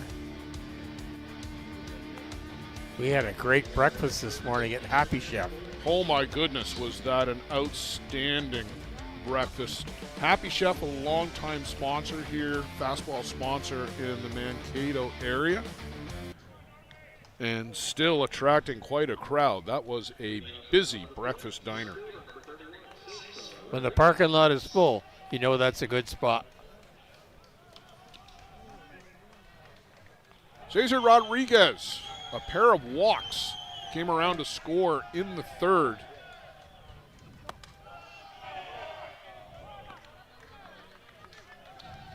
Cesar brings a great eye to the plate. He worked a couple of walks the other night as well.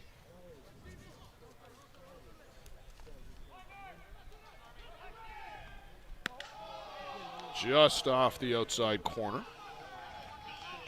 The Marquez bench, Joe, has come to life. Yes. Well, that top part of the order has been doing some of that work, so.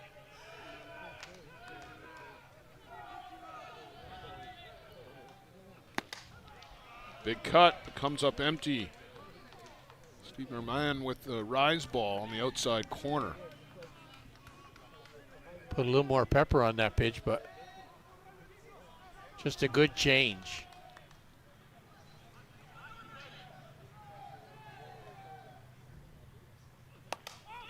Punches this one out to center. That's an easy can of corn for Braden Arcan.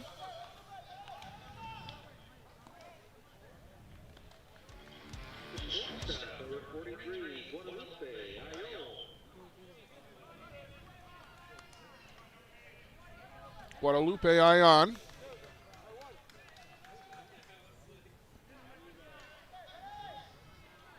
Singled and then came in to score on the error back in the third.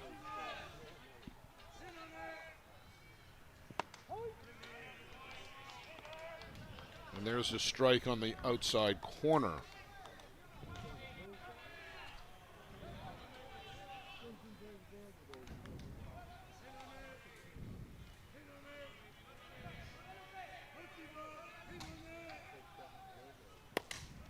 Right back up the middle, ripped by Ion, and he'll take the turn, and then big clap of the hands, and back to first base. A solid one-out single. He's 2 for 3 this afternoon. Good bat speed by Ion. Just stands out there and just punches it. Good turns of the wrist and just good upper body strength there. You don't have to hit the ball out of the ballpark. Start a rally going. Khalil Luna. Twice he's been to shortstop Kevin Schellenberg.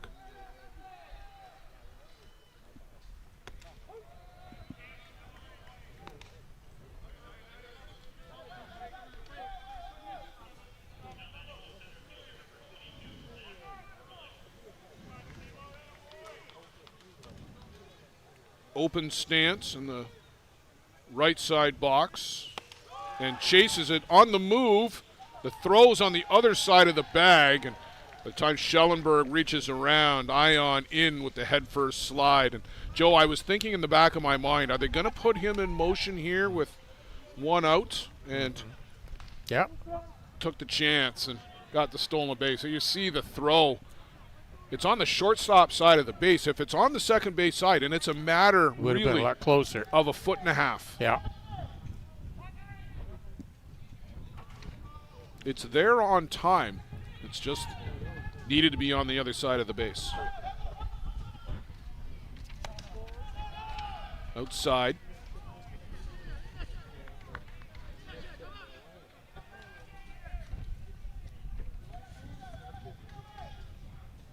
Joe, my understanding was that Guadalupe Ion was going to be with the JB squad this year, had that team been able to stay together. And with the number of Venezuelans on the roster and the current immigration restrictions, they were not going to be able to get the full team into the U.S. and have suspended operations for the year. For their purposes, the World Tournament being in Canada the next 2 seasons, hopefully, and I've been told that they will be back next year. That's good. Great bunch of guys. So we'll have to see what happens with Guadalupe Ion and whether he transitions over to yellow and black. Luna fouls this one back towards Diamond 3. A lot of the Legends games have been taking place over there today, Joe. Diamond 3 and Diamond 4 as that tournament gets into full swing.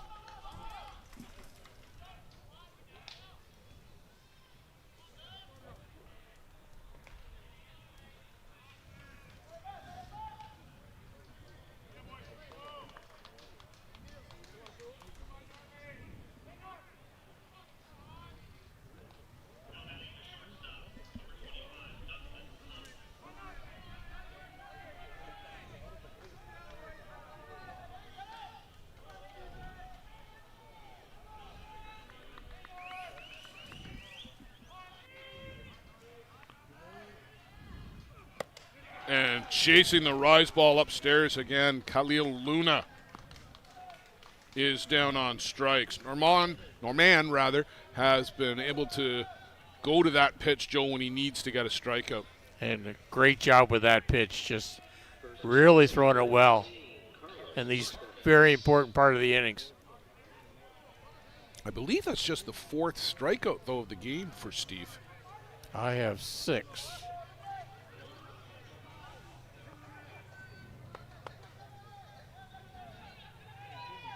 Yes, sorry, you're right.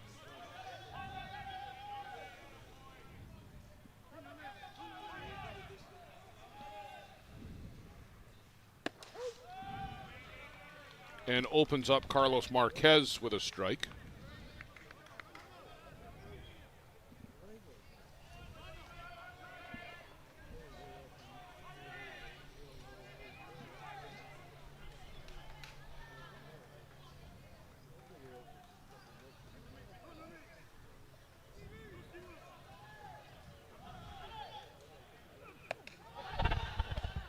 Deflected up to the screen by Williams. He's able to pick it off the screen as it comes back down, but free base for Guadalupe Ion.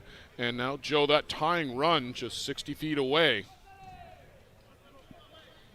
I started to say earlier that you've got this padded area around in between the benches, but the nylon mesh is wound really tight above that, and the ball snaps back. Yeah, that ball almost looked like a rebound off a basketball back rim.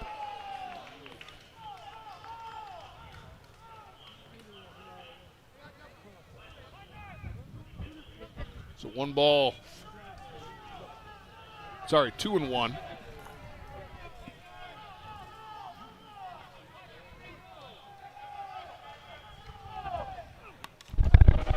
Fouled straight back to that screen by Carlos Marquez. So now 2 balls, 2 strikes. Midland Explorers making it to the winner's bracket final in ISC 2. That'll be a rematch, Joe, of last year's loser's bracket final between the Giants and the Explorers.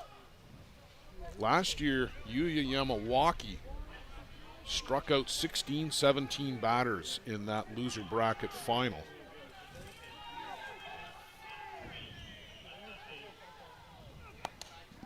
And that's fouled back out of play towards the second diamond. Will clunk off a dugout and roll onto the field for the grounds crew. They'll feature that undefeated ISC 2 game, I believe, tomorrow afternoon. Pretty sure that's on our broadcast schedule. Yeah, we've got that at 3 o'clock. Be 1, 3, 6, and 8 tomorrow. As always, weather permitting. The weather is, let's just say, less than predictable here, Joe. 2 balls, 2 strikes. Carlos Marquez trying to draw his eponymous team even. Just off the outside corner, and some courage to take that pitch with 2 strikes. Team Marquez bench still fired up. Everybody's leaning against the fence. Yeah, they are right up on the screen, aren't they? Payoff pitch to Carlos Marquez. And we're going to do that one again. As down to first base and handed back to Corey Jones by the coach.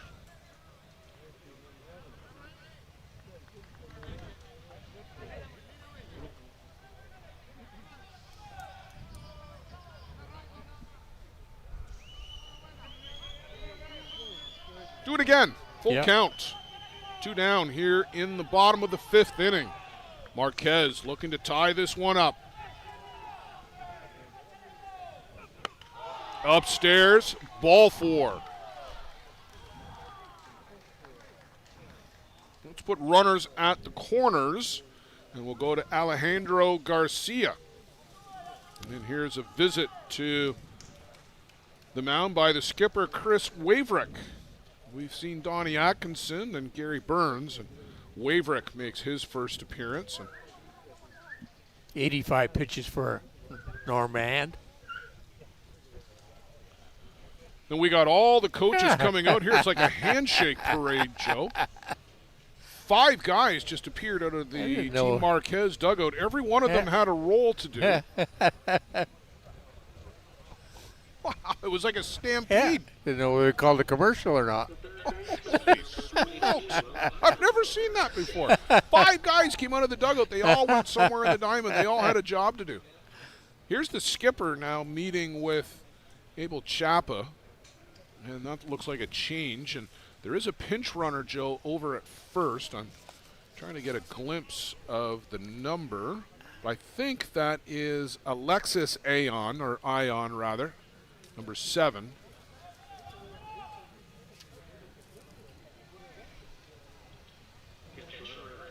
So he's running for Marquez.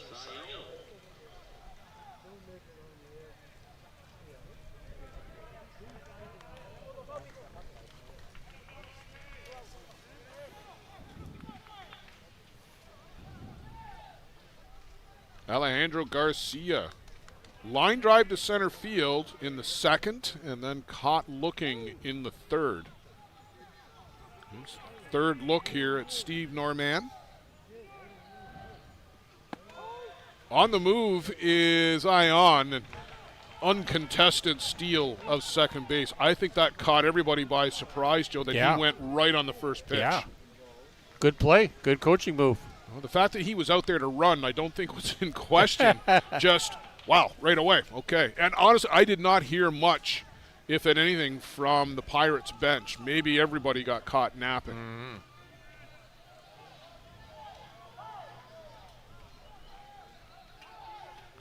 So 2 runners in scoring position for Alejandro Garcia.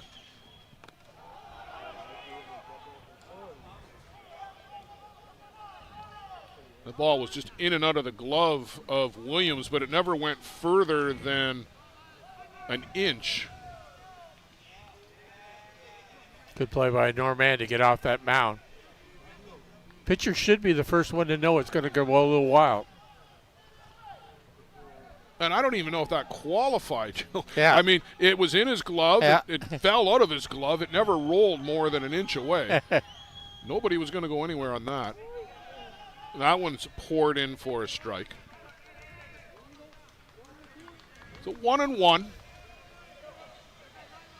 1-2. 1-2? Yeah. You're right. 1-2.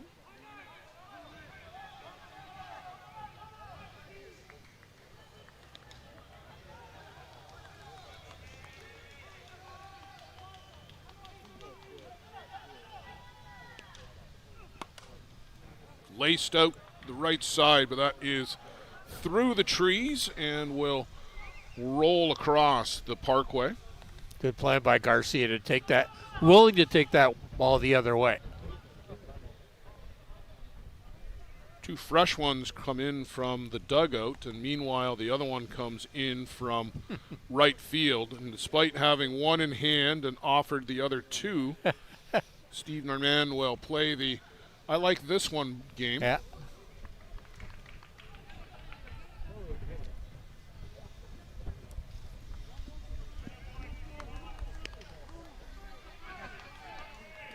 So 1-2 again. We'll get reset.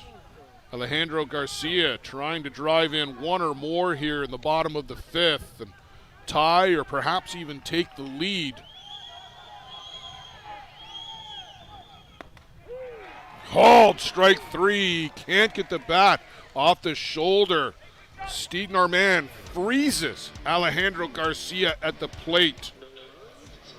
Marquez strand 2 in the bottom of the 5th. The Pirates clinging to this 3-2 lead will go to the 6th. Grand Prairie coming back to the plate.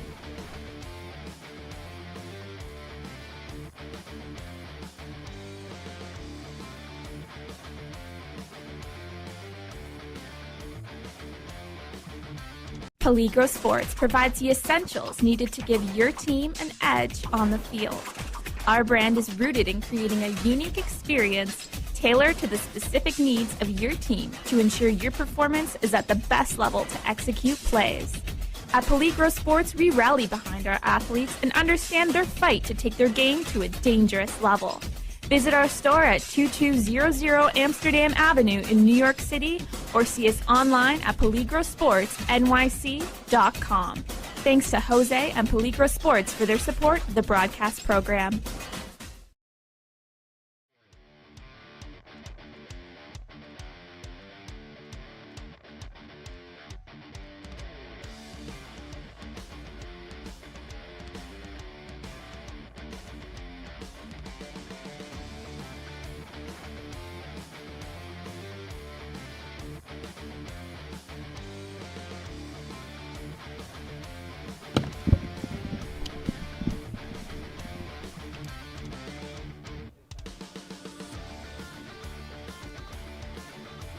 Maxi Montero is on in relief of Zach Pierce. We start the 6th inning.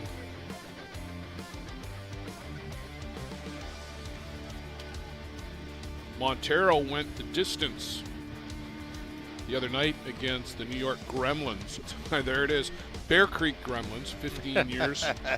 Continuing to show my age and my dotage here, Joe. Will Major, Scott Galenza, Todd Williams. He did a great job against the Gremlins, containing the Gremlin bats to just 5 hits over that 7-inning game.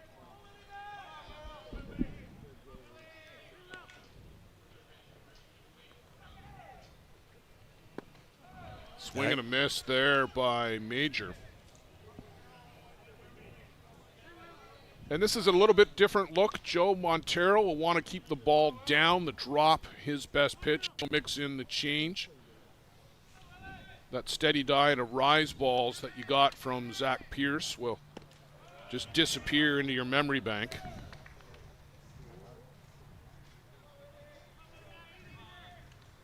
Speaking of the Bear Creek Gremlins, they are coming up next, taking on Toronto Batmen, Jack Besgrove and Tyler Randerson. Yeah. Should be a good matchup. Mm-hmm.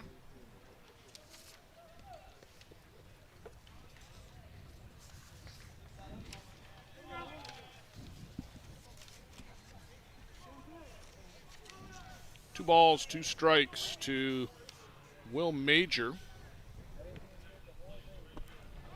Chases after one downstairs. And that's the bread and butter right there for Max Montero. That drop ball, get guys to chase.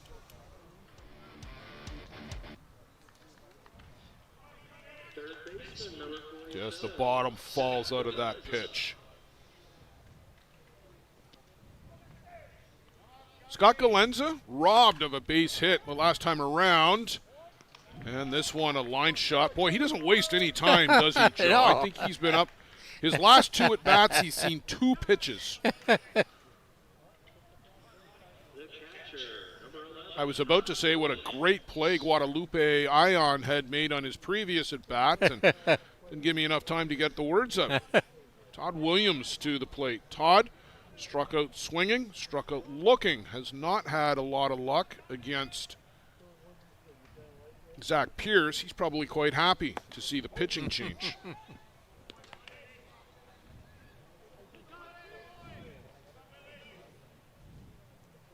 Montero throws a lot of first pitch strikes, and that's what I like.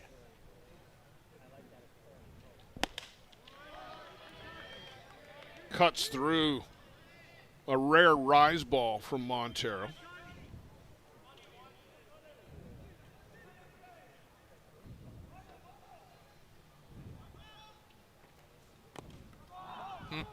Waves at that offering as he took something off of it.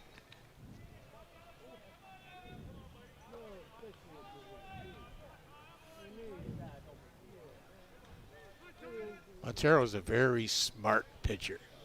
I just love the way he handles himself on the mound, and his release on the ball. Not flashy, but just gets the job done. Yeah, that's a great description. He's always been that capable level of steady hands. 1 ball, 2 strikes.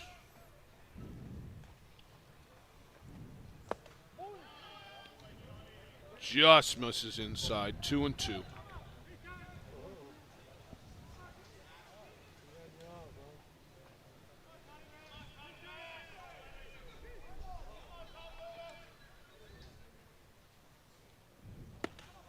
And swing and a miss, a 3-up, 3-down inning. First one for Marquez here in the 6th for Max Montero. A great start. Need to get some of that momentum on their side with the sticks. They've had base runners, Joe, every single inning. Just need to cash some of them. Go to the home half of the 6th. Marquez and back to the plate. Early has gotten late.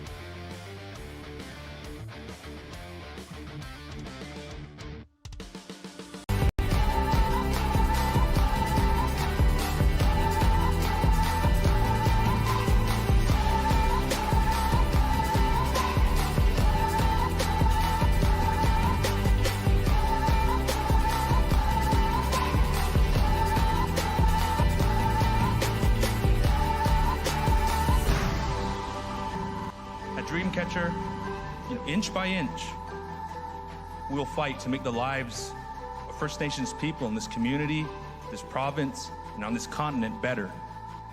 I know we have a long way to go, but I'm proud to say as long as our people have a need, Dreamcatcher will be there for them.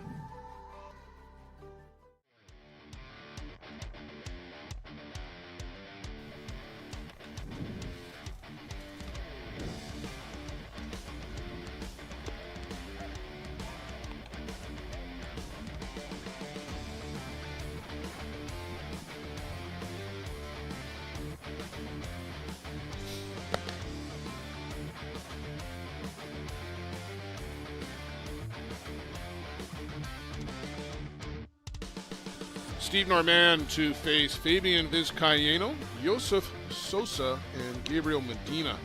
Scheduled 3, but Joe, I got to think that to the extent that you've got some pinch hitters left on the bench for Marquez, you've got to get you got to take a look at some swings down at the bottom of your lineup. Yeah, Vizcaíno has done a great job against him, but I'm sure we might see a few changes.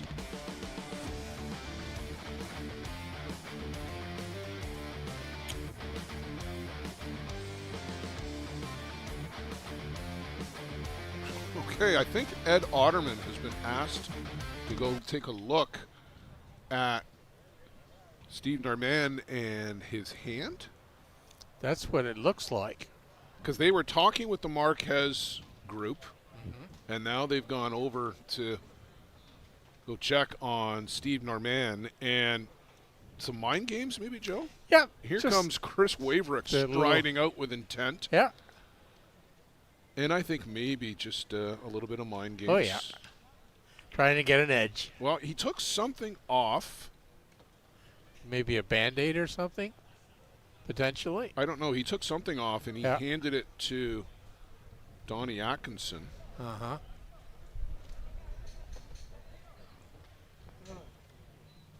Or was it Chris Waverick, maybe, that he handed it to?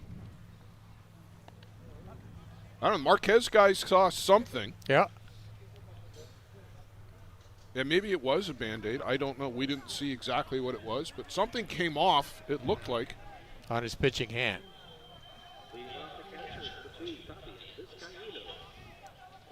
So Vizcaíno, 2 for 2 with a pair of singles. He got as far as second in the 4th. And nobody out in the on-deck circle, Joe, so I wonder if we are indeed going to be getting a pinch hitter.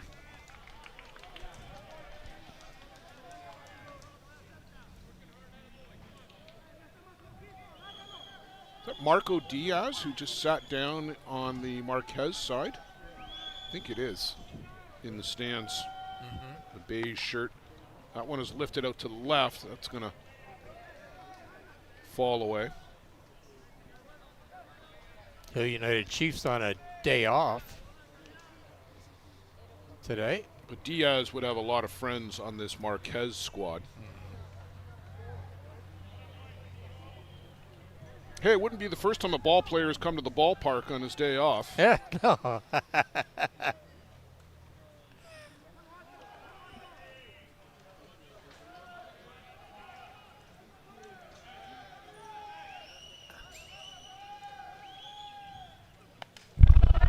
Right back to the screen, and then nearly walked into it.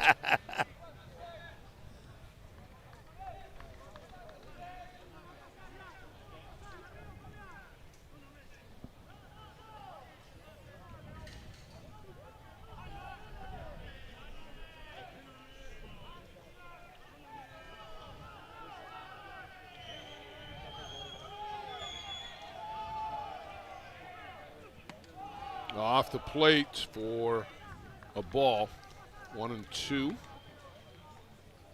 The Marquez group, again, Joe, right up at the fence. Still fired up.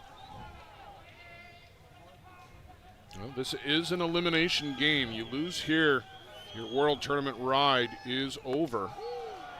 Called strike 3, the inside corner. That pitch, Joe, has been there all day long. Yeah, been called every time, every which way.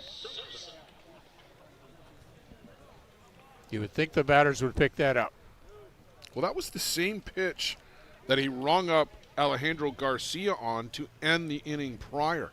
We do have a pinch hitter, I believe.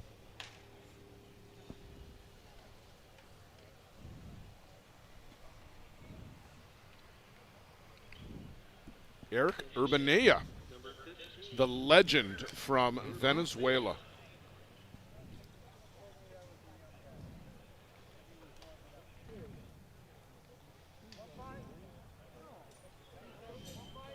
Joe, in Venezuelan fast pitch softball, Eric Urbanea has done it all.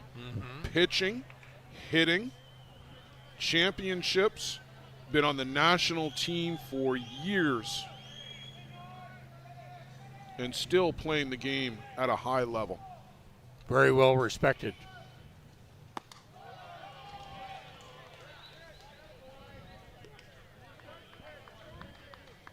Well, they need a spark plug. They need something to get something going here. It would be huge if he gets a base hit here to help his team.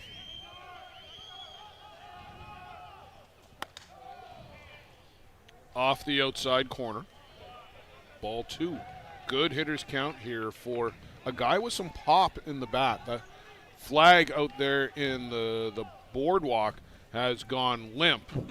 It was blowing in mostly earlier. Now's the time to get into one. Norman bends him back with a pitch on the inside corner. 2 balls, 1 strike to Urbanea.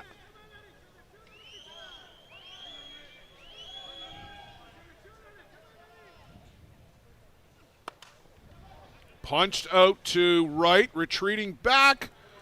Not quite far enough off the bat of Urbanea. Pat Burns tracks that one down for the second out. Got a good piece of it, though. Just didn't find a hole. Well, I think he got it off the end of the bat. Yeah. See it here. Yeah, off the end of the bat. About half a dozen steps back for Pat Burns. And another pinch hitter here as Joe, they emptied the bench. And that's Alan Colmenares, I believe. And you said originally he was in the lineup. In that spot. And then taken out. Was in the starting lineup against the Gremlins yesterday.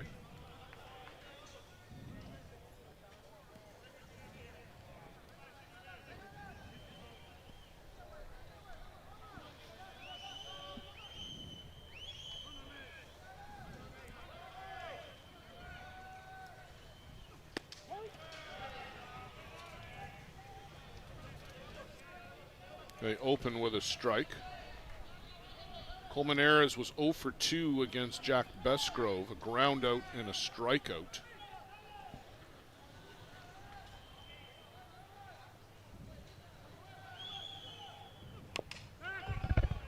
Fouls this one off.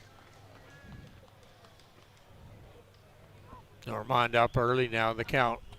2 strikes. Let's see how he deals with this now.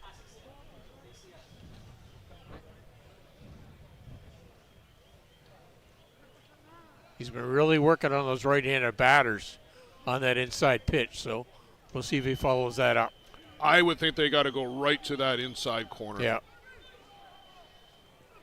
That's where it is, but it's up this time with the rise ball, and Alan Colmenares swings through it. That's the first 1-2-3 inning for Steve Normand and the Grand Prairie Pirates. It comes in the 6th. No time like the present for the Pirates.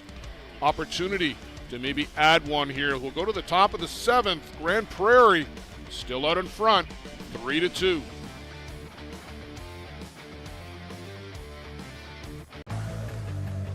Let's talk about a local one-stop shop.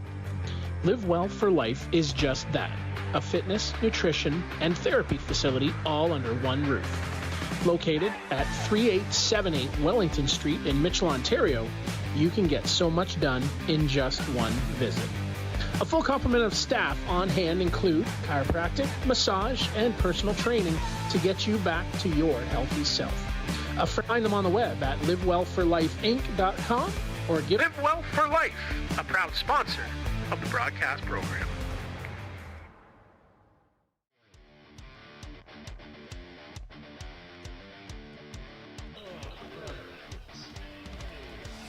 Well, Joe, it's been until the 6th that we had a 1-2-3 inning, and we got it on both sides of the ledger. Yes. Good to see, too. Schellenberg, and then back to the top of the shop for Burns and Jones. Shows you both teams are gearing down.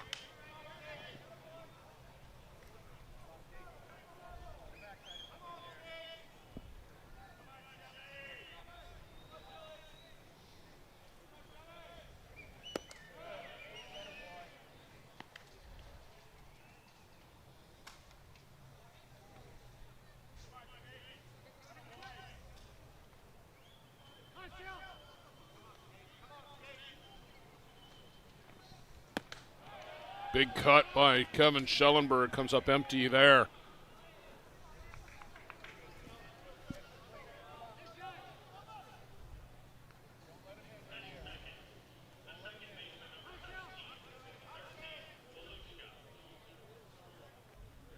Setup was outside, way up in the air, over by the dugout, and just enough room up against the fence. Carlos Marquez makes the catch. Good concentration by Marquez. You watch how high up this is, and Joe, he does a great job. Finds the fence, drifts to it, and makes the grab.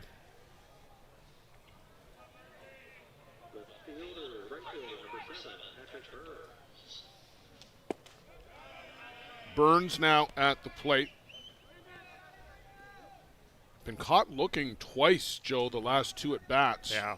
Flew out to right field, and a nice play by Gabriel Medina. It's now Alan Colmenares out in right as he stays in the game. That was the second substitution that they had made for Medina, so he was done.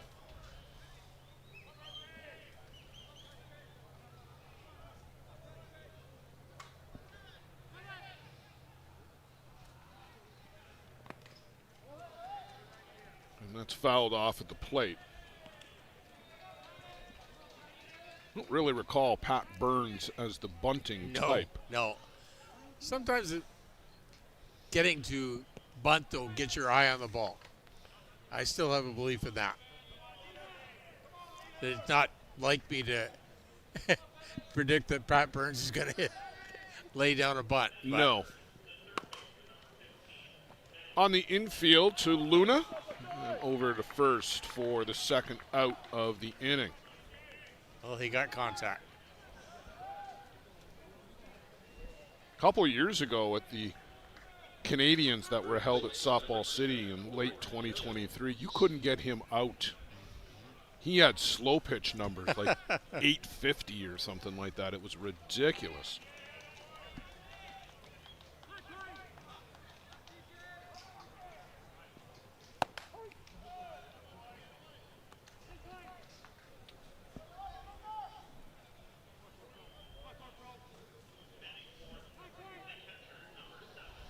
Corey Jones.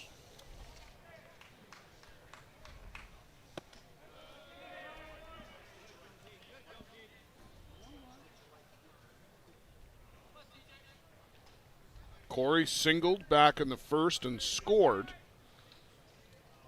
Ground out to second, and then went back that way to Luna in the fifth and reached on the error. He's gone out that way again, waits for the second hop. Khalil Luna takes care of business here in the top of the seventh. We'll go to the home half. Marquez, 1 to tie, 2 to win.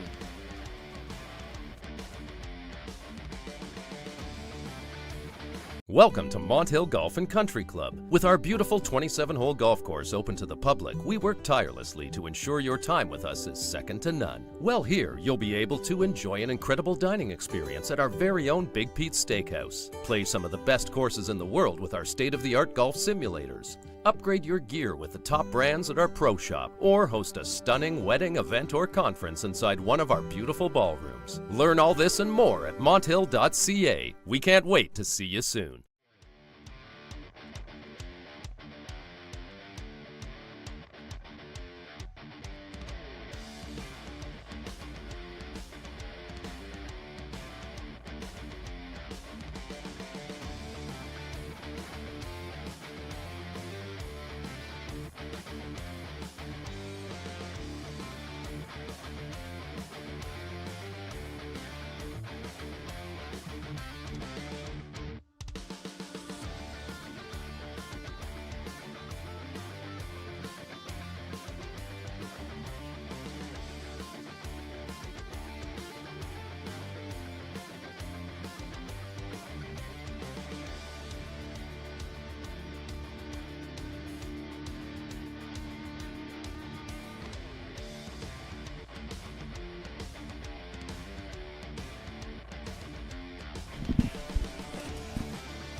Joe, to be 9-1-2, Iran Torres, Seeger Rodriguez, and Guadalupe Ayan for Marquez. Trying to bunt, that's going to go foul. And I was just about to say, Joe, if Iran Torres can get on and set the base, or set the table rather, for Rodriguez and Ayan, Marquez is going to have a chance. Yeah, and Torres has really good wheels too. Grand Prairie absolutely respecting that.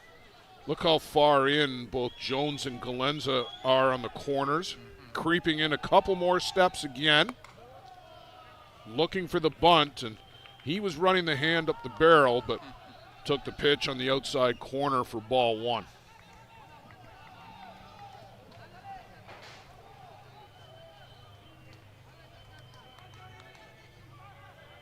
Will Major is fairly tight at second as well.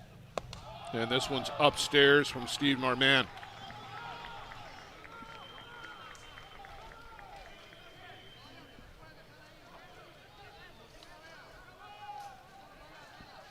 From a Grand Prairie standpoint, you'd love to get that first out. Just from a psychological standpoint, just makes you feel that much at ease. 3-1.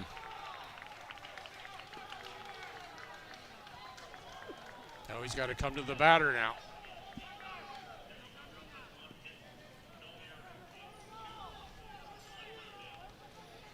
If you went up there thinking bunt, Joe, stay with that thought and try to execute against that right here. I think he was given the flashlight. And everybody stood around the plate waiting for the call. I don't think Iran Torres thought that was ball four, but nonetheless. And Williams wants to make sure that the Alan Pecker thing doesn't happen to him. Well, they have a discussion with the umpire that Iran Torres doesn't go streaking around the bases. A leadoff walk. Yes.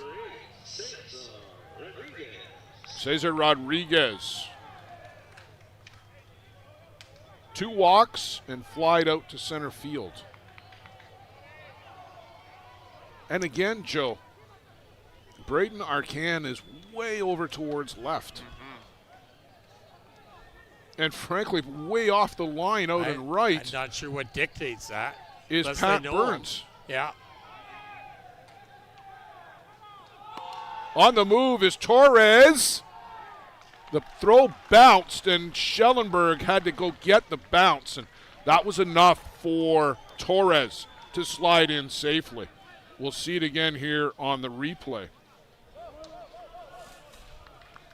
It's on the right side of the bag this time, but that bounce, and he's on the bag. Good head first slide by Torres.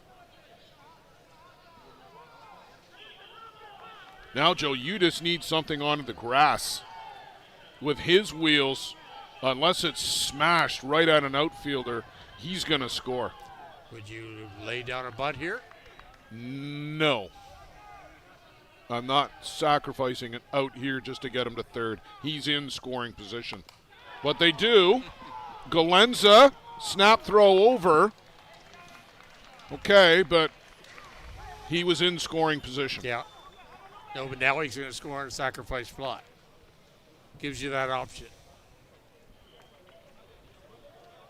The shortstop, number 43, Guadalupe Ayala.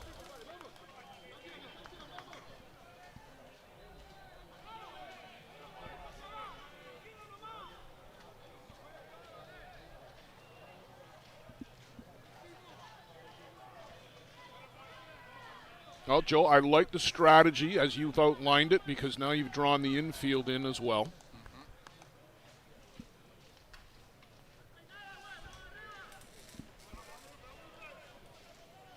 And with the speed of Ion, you're going to put pressure on this defense to get an out somewhere.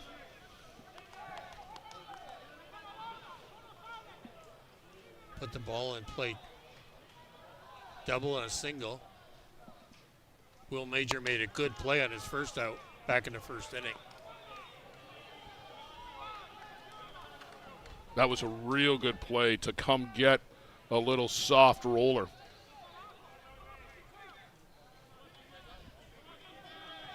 Big moments in big games. Right here.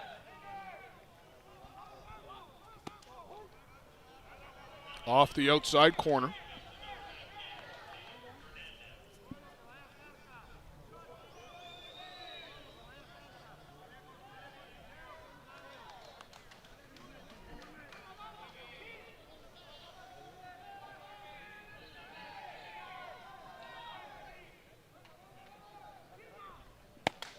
Gets him to chase the rise ball. A great pitch from Steve Norman. 71 on the speed gun. 1 ball, 2 strikes.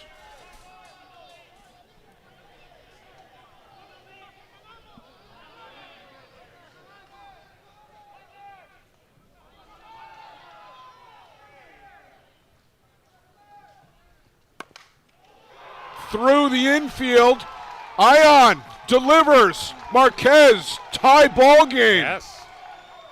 And whether that infield was back or not, No. Joe, they were not going to get that one as that was solidly through the 5.5 hole. Good hard hit ball. Guadalupe Ion. Big RBI right there. 3rd hit of the ball game. Khalil Luna now, the opportunity to move Ion around. He turns and squares. On the move, they've got him this time. 3rd time's the charm for Todd Williams and Kevin Schellenberg. Good attempt there. Put the ball in play. Force them to make a good play. I'm okay with that one. They've had 2 successful. He's got all the wheels, but that was a great throw by Todd Williams.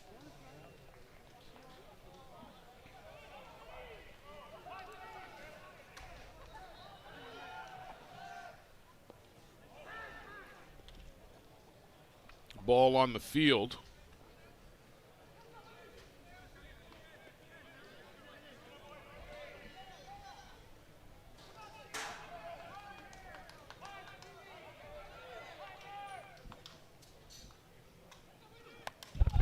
Luna chases this one and fouls it straight back to the screen.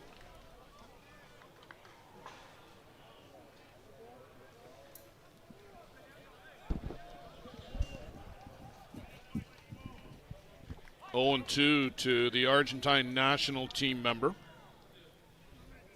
Twice he's been out Kevin Schellenberg's way. Down on strikes in the 5th. Chased a rise ball up and out of the zone. Try to come in with the changeup this time. Good pitch there. I like that. Haven't seen a lot of that from Steve Normand today, but good timing for it. As long as you don't hang it on an 0-2 count, you're fine going to it. That was inside enough that he wasn't going to do anything with it. There's the rise ball. They get him to chase again, and they get enough to tie. We're going to go to extras. And Prairie Pirates, Team Marquez. Real good ball game. Let's do some more. Sure.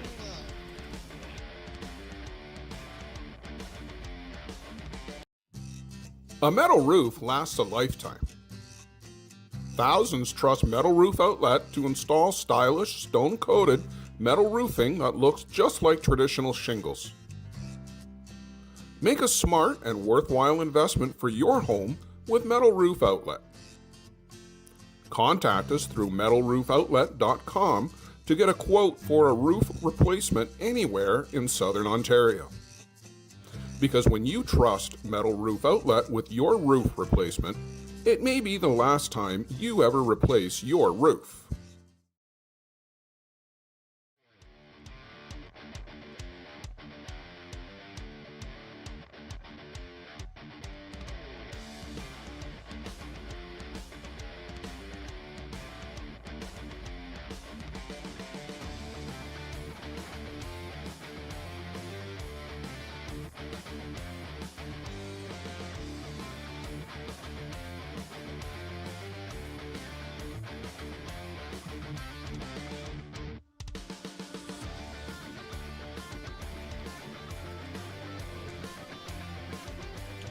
Well, we'll go to the top of the 8th inning. There are no tiebreaker runners in the ISC World Tournament play. ISC 2, yes. Legends, yes. Not here in the World Tournament. So bases are empty for Braden Arcan.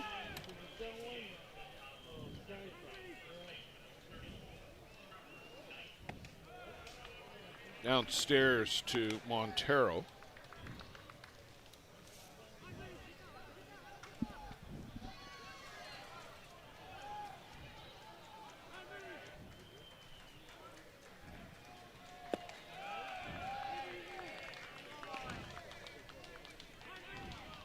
Arcan, Scott Nehigh, Jordan Hudson, 3-4-5. Meat of the order for the Pirates.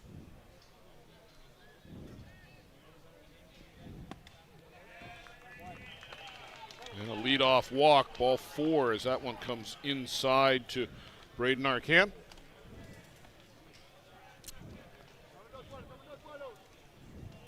Leadoff walks usually come back to haunt you. How much? 66% of the time. 2/3. Scott Nehigh to the plate all the way back in the first inning. He accounted for all 3 of the runs for Grand Prairie. A big line shot home run to straightaway center field, a no doubter.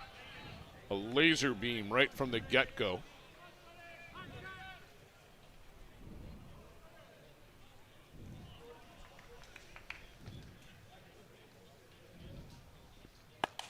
And this one well hit, deep right field, but foul.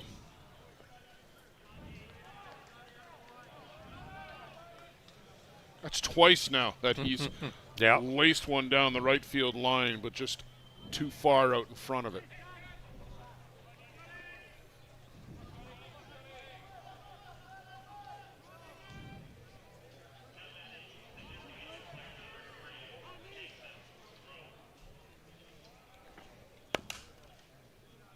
Tried to sneak in a drop ball in the inside corner, and Nehigh just turned on it.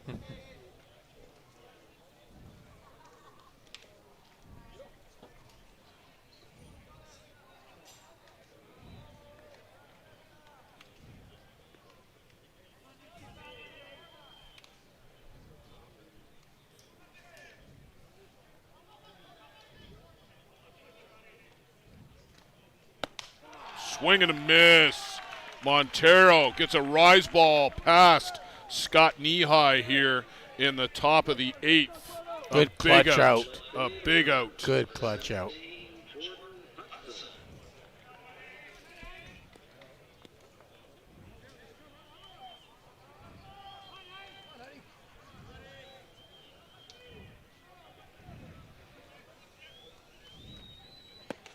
Hudson swings through for strike 1.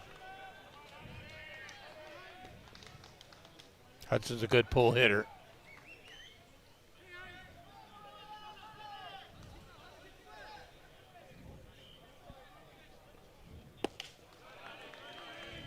Moves him off the plate. Ground out to Ion his last trip. Singled all the way back in the first.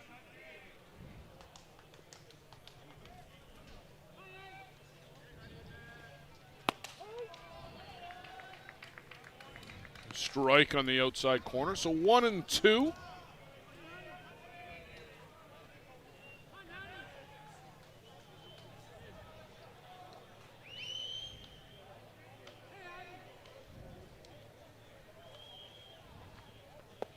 And gets him with a little bit of off speed. A pair of strikeouts here in the 8th. Max Montero 2/3 of the way to getting out of this one. This is Montero's 3rd inning of work, and he has only thrown 24 pitches.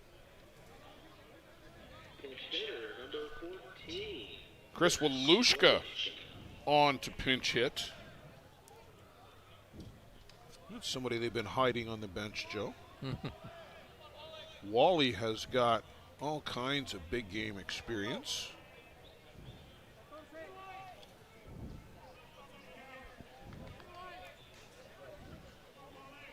Former Team Canada member, Chris Walushka. Mr. Versatility back in the day, Joe.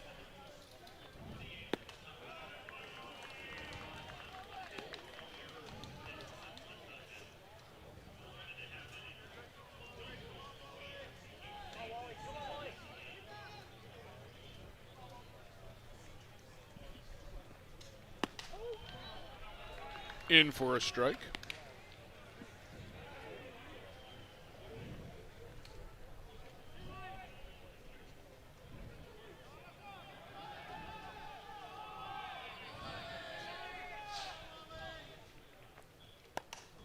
It's going to be foul out of play on the right side, right into the Toronto Batman team huddle. They're up next on this diamond. They're the visitors, the Gremlins.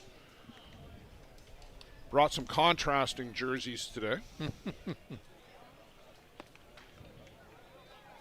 Probably we're at the laundromat. 1 ball, 2 strikes.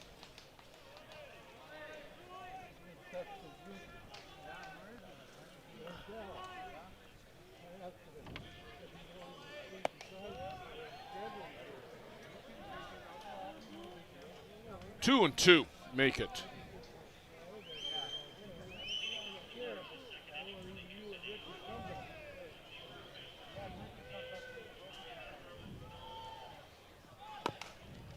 And that's a little ground ball fair, bobbled and corralled ultimately by Carlos Marquez.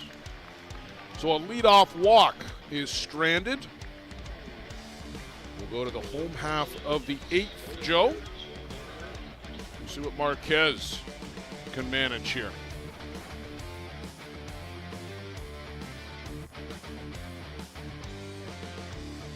Welcome to Mont Hill Golf and Country Club. With our beautiful 27-hole golf course open to the public, we work tirelessly to ensure your time with us is second to none. Well, here you'll be able to enjoy an incredible dining experience at our very own Big Pete's Steakhouse. Play some of the best courses in the world with our state-of-the-art golf simulators. Upgrade your gear with the top brands at our pro shop, or host a stunning wedding, event, or conference inside one of our beautiful ballrooms. Learn all this and more at monthill.ca. We can't wait to see you soon.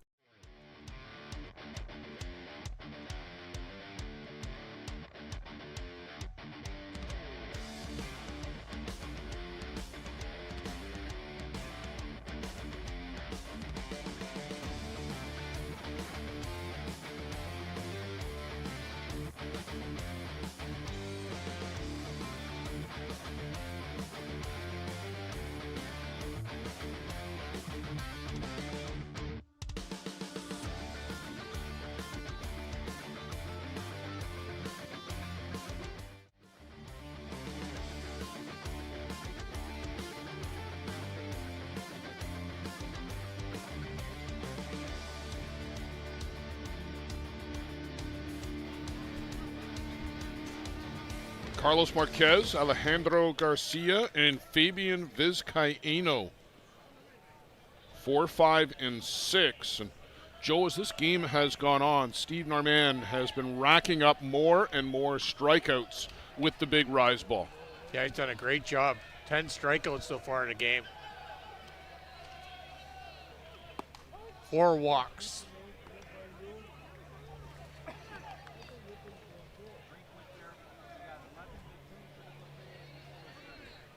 Marquez had one of those walks in the 5th.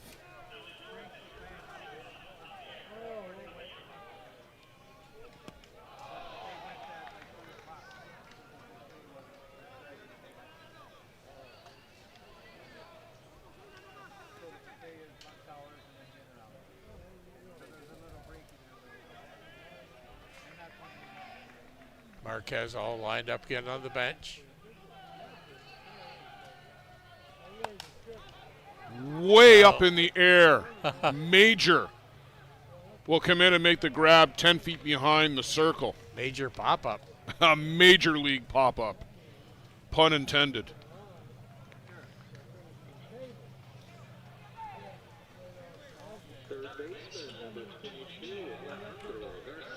Alejandro Garcia, line drive to center, and then it's been caught looking twice on the inside corner.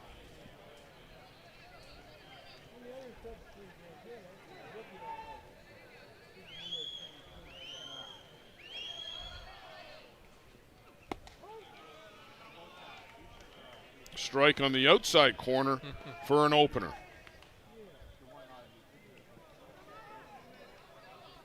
You look at his batting stance. He steps away here he's away from the plate, and then he moves in. Foul that one straight back to the screen. Yeah, he's got the open stance, as you said, right at the outset, but then steps into it. There's another guy who used to do that. This is not so exaggerated. Yeah. Patty Shannon, Yeah. who's here playing in the Legends with Jared Martin, 2 Hall of Famers from New Zealand. Got a couple hugs today. I heard Patty Shannon hit the first pitch he saw out of the park. Is that true? That's what I heard. Yeah.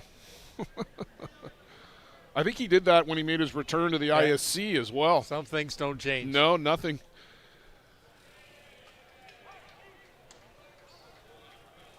Playing for Team Maccabi, the Canadian team. Is that who those guys are with? Yes. What a great grab.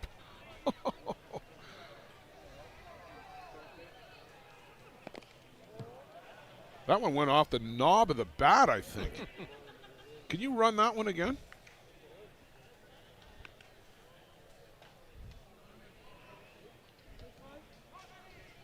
No, don't worry. That's all right. Don't worry about it.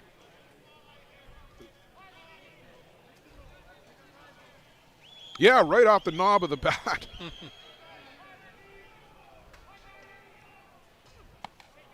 Way outside.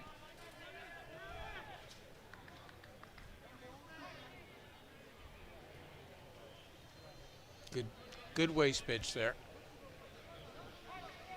1-2.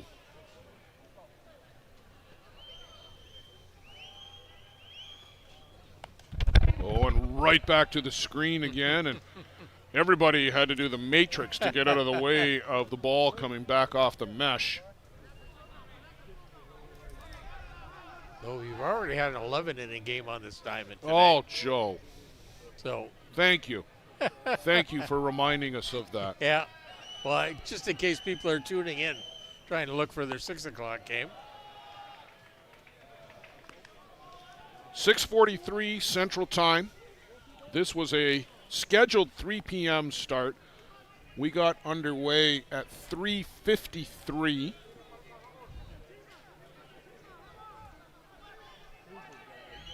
I thought it was later than that we started, to be honest, but I know you always diligently write it down.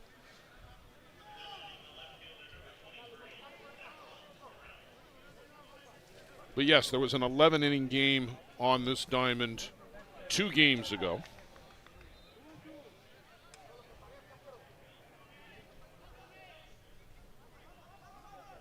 Patty Shannon today, Joe Todd. 2 home runs, 2 doubles, 5 for 5. Jared Martin, 3 for 3. Kevin Bobrovsky, 2 for 3. Welcome to the Legends, fellas. Yeah. Couple good pickups. Pop up, and Williams tracks that down back by the screen. And good help from Steve Norman, who was yelling up, up, and back. Good communication. That always helps.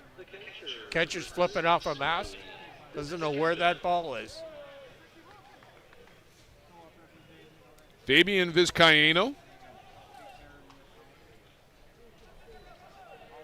2 for 3. Pair of singles in the second and the fourth, and then called out on strikes. And again, it was on that inside corner. That was in the sixth.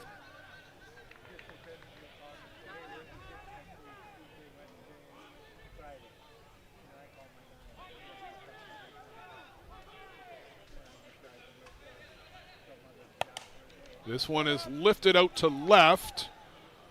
On the run over near the fence to make the grab is Jordan Hudson. 3 up, 3 down go the Marquez squad in the 8th. We'll go to the 9th. Grand Prairie coming back to the plate. Haven't scored, Joe, since the 1st. Yes.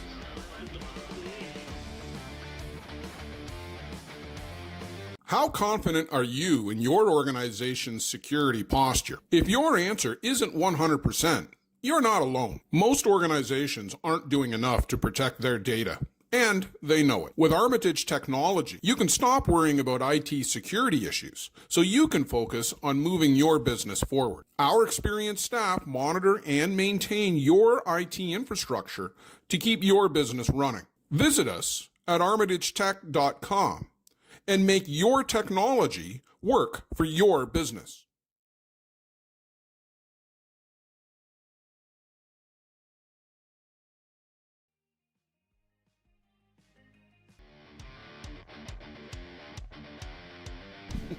Well, Joe, I don't know whether to start dancing or go order a taco. I hope they have delivery. I could use one right about now. Yeah. Oh, Let Us Love in Hamilton. You saw the address on the screen. Give them a little love for your vegetarian food delights. Thank you for sponsoring the broadcast.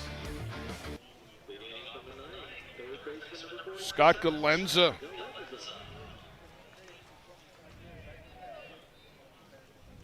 Still looking for his first hit of the afternoon, turning into the evening.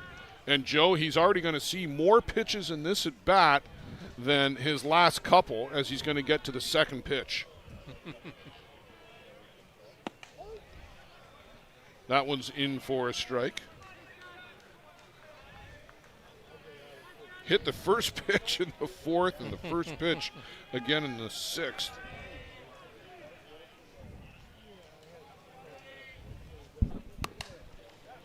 And right through the 5.5 hole, past a pair of diving Marquez players.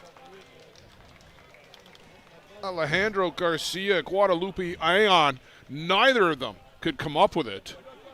And a seeing eye single for Scott Galenza. Good punch by Galenza. Just to pull those hands through and find that 6.5 hole.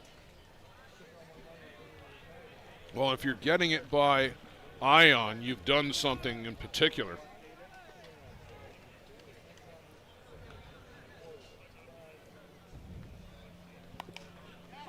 Williams, just foul. Good try. It gets into that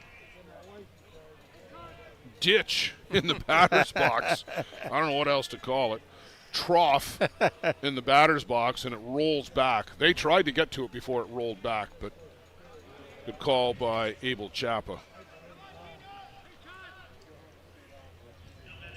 Williams squares early and gets this one foul as well. He got about 70% contact with it, Joe, but not 100. No.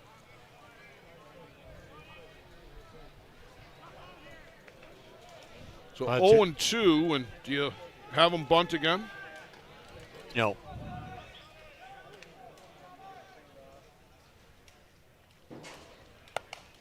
Punches this out to left, but that's going to go into the sea of lawn chairs down there.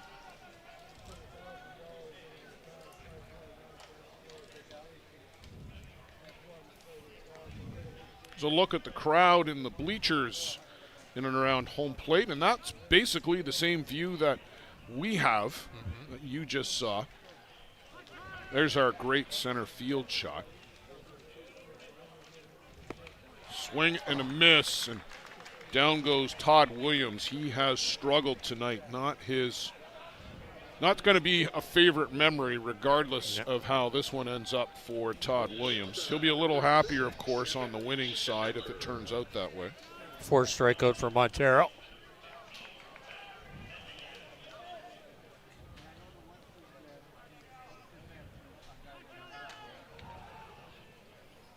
Oh, yep. 5th strikeout. Forgot to count his very first one. Schellenberg singled all the way back in the 2nd inning, walked in the 4th, and then popped out in the 7th in foul territory. Chases a rise ball up and in.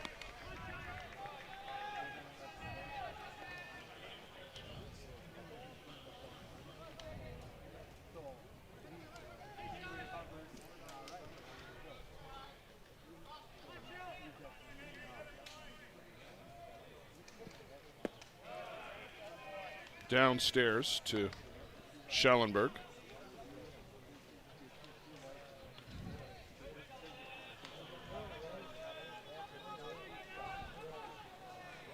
I'm going to run out of columns in the scorebook shortly, Joe. Yes, very shortly. I don't know about you. We'll be doing some self-creation here. 2 balls, 2 strikes. Key at bat for a number of different reasons. If you're Max Montero, you want to get Schellenberg here and not have to go to the top of the order if this inning continues. Yes. And if you're Schellenberg, you want to get on base and turn over the order and give everybody a second look at Max Montero. Yeah, that second look's always just a little bit better. You notice movement, you notice the sequence. Well, they want to ask, but no, he didn't go around. No. Just 2 base runners against Max here in his 4th inning of work. Braden Arcand with a walk in the 8th and the single by Scott Galenza here in the 9th so far. This one is lifted up, and that's going to fall just down in front of us. Bounced up on the 2nd level.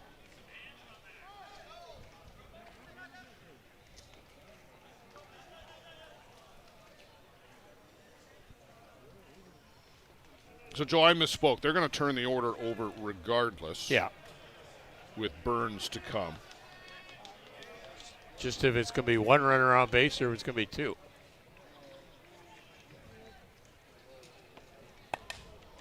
Lifted up to left, ranging across is Torres, and he'll pull that down for the 2nd out of the inning, and Scott Galenza not going anywhere.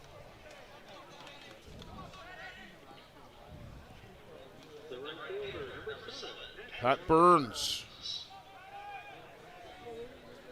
still looking to get his first hit of the evening now. And another visit to the board. I'm sure just a reminder that we're back to the top of the shop.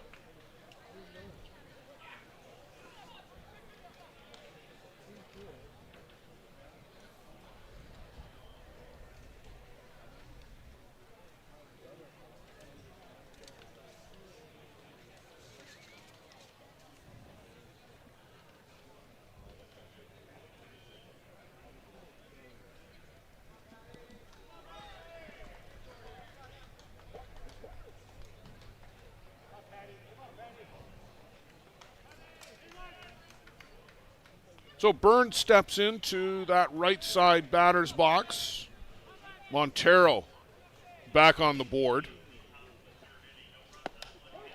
And in for a strike.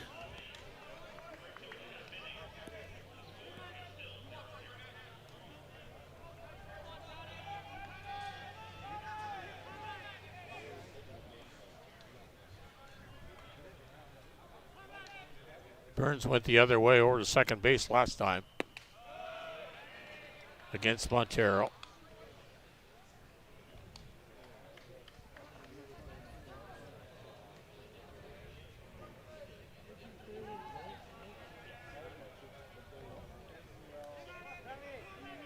Yeah, that was the multi-hopper out to Luna.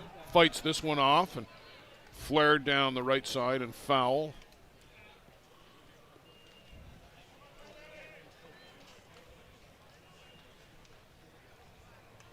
I saw Brett Legler over there from the Ostrander Norseman. I don't know, he's either really early for his late game, or he's over there for the Ostrander Old Timers game. The Legends game, yeah. Brett Legler, an ISC commissioner and coach of the Ostrander Norseman, our host team here this week, and largely the reason why we're here. Swing and a miss into the foul tip, I guess, into the glove of Viz Cayeno. We'll go to the bottom of the ninth. Team Marquez looking to walk this one off.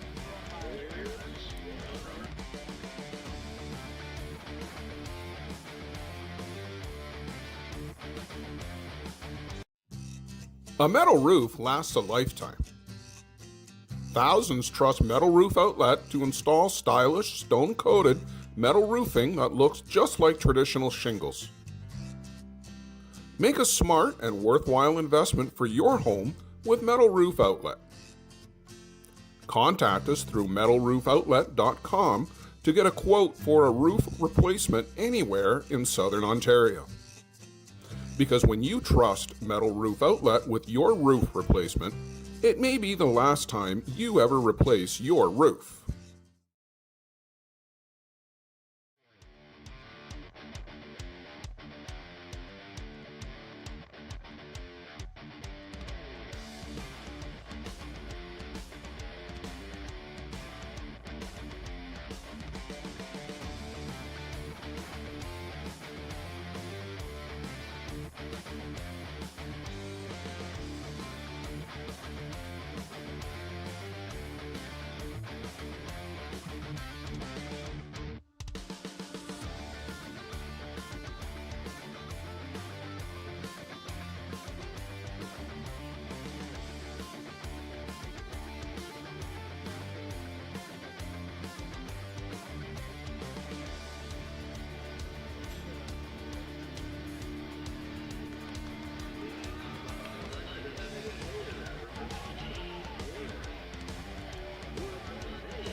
Eric Urbanea, who pinch hit in the sixth and stays in the game as the designated player for Team Marquez, flew out to right field.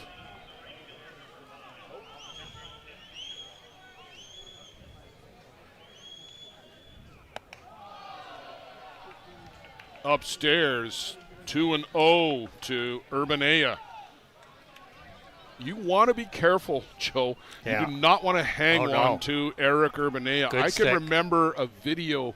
Now, this goes back a few years. He hit one a long way to win a big tournament in Venezuela, and right back to the screen with that one. That was a home run, let's get us out of here cut. 133 pitches for Normand so far.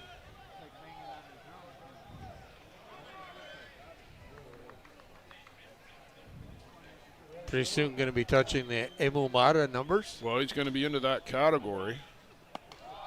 That one is upstairs, 3-0. You know what was into that category today was Eric Chaparro. 151 pitches in 11 innings in the Sandlot win. A one-hitter, 22 strikeouts. And 107 were strikes. Oh, green light, and Urbanea swings at a rise ball. That was ball 4. Oh, 3-2, sorry. You're right, he went after one earlier.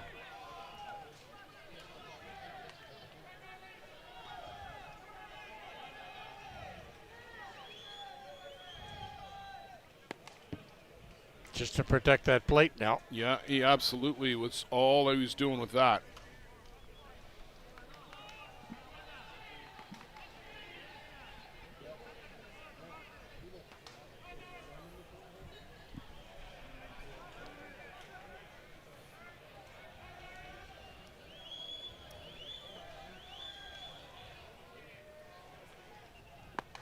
And chases a drop ball in the outside corner. An excellent pitch from Steve Norman.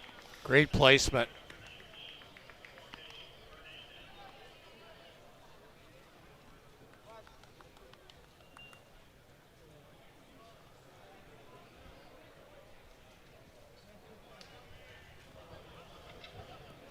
The right fielder, number 28, Alan Colmenares came onto the game in the 6th.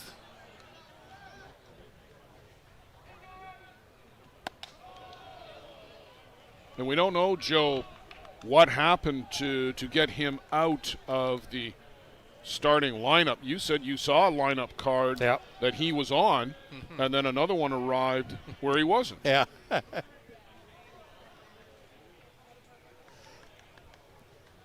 Always not aware of the different situations that arise. Showed bunt and got the infield moving around.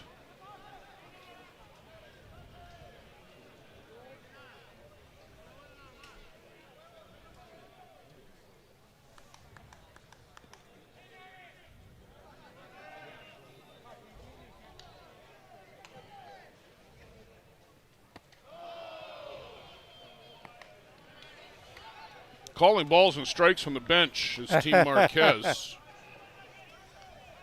3-0 count. Colmenares.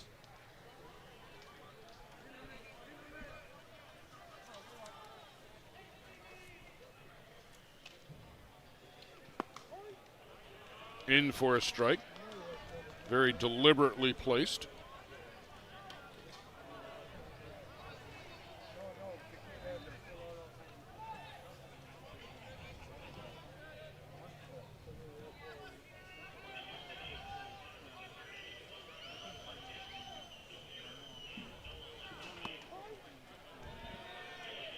And a good spot on the outside corner as well, so able to find his spots without too much difficulty at the moment. Steve Normand is continuing to be in a good rhythm.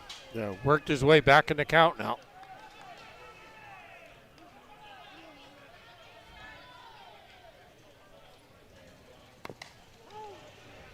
Off the foot of Colmenares.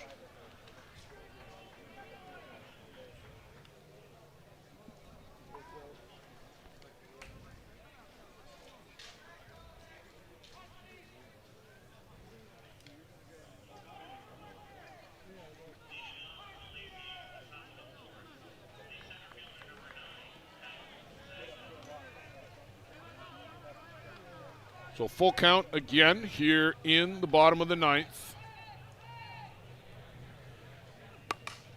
Hard hit right to Schellenberg, and the snap throw over. Easy as that. Still smooth as ever. Just down and ready. Great ball player.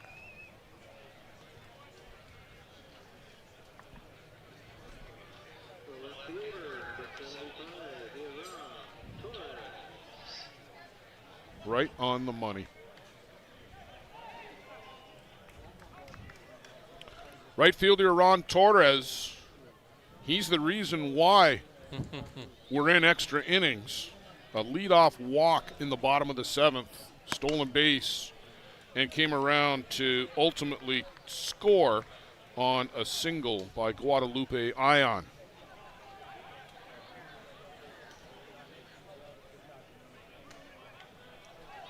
Oh, they're looking for a leader here. Starting to rally. The top part of the order is coming up. And base hit for Ron Torres. Do you keep him in the bottom of the lineup, Joe, if you move on, or do you move him up? He's been a bit of a spark plug here in extra innings. Or at least late in the game. Yeah. A 2-out single. Turns over the order. Cesar Rodriguez. He's been involved in their scoring rallies. Walked, scored in the 3rd. A sac bunt that helped set up the run in the 7th.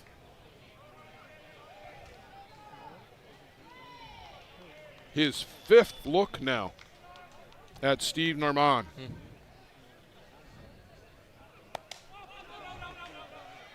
Heads up.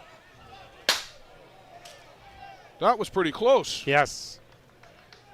Yeah. Get a helmet for Carroll. Yes. Yeah. Get a glove.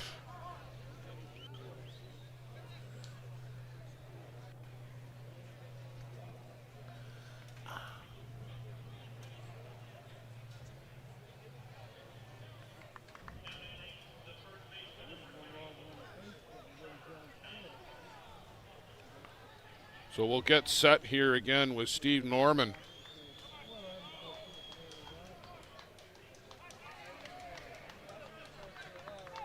Oh, 1 to Cesar Rodriguez.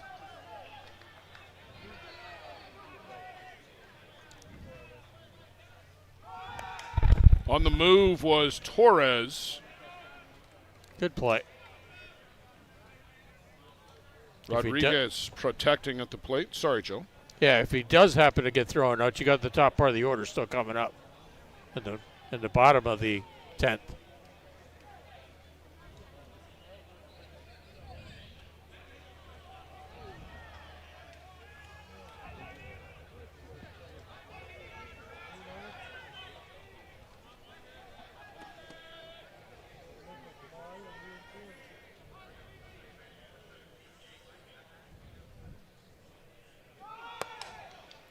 The throw from Williams, and not going to get Torres this time. Got a great pitch to run on. It was a big rise ball. Williams is coming up out of the crouch already, but just a huge jump by Iran Torres.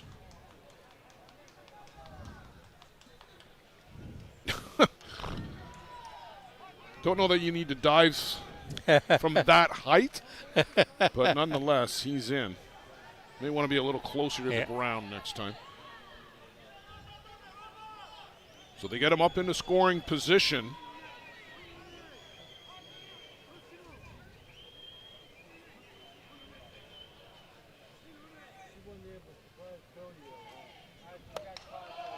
And that one is upstairs from Steve Norman.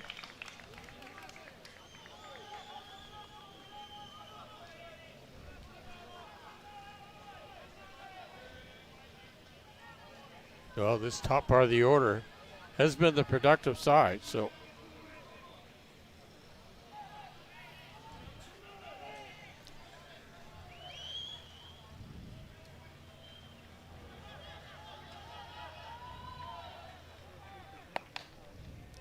Ground ball that gets through.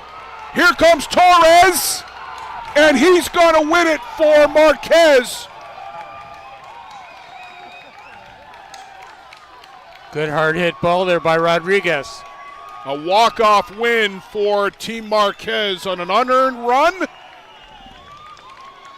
And Joe, they come all the way back from a 3-0 deficit in the 1st to win it here in the 9th. Great job to always stay in there. Great job by the pitching staff.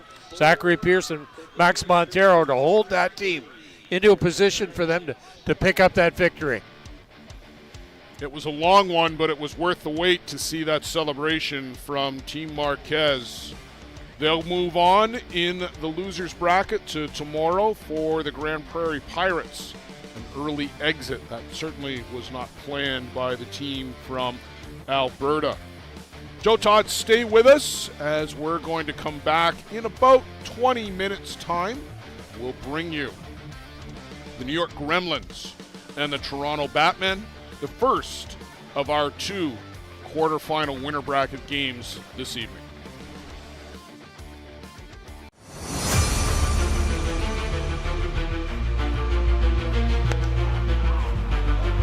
Called strike 3, the outside corner. They work out of that.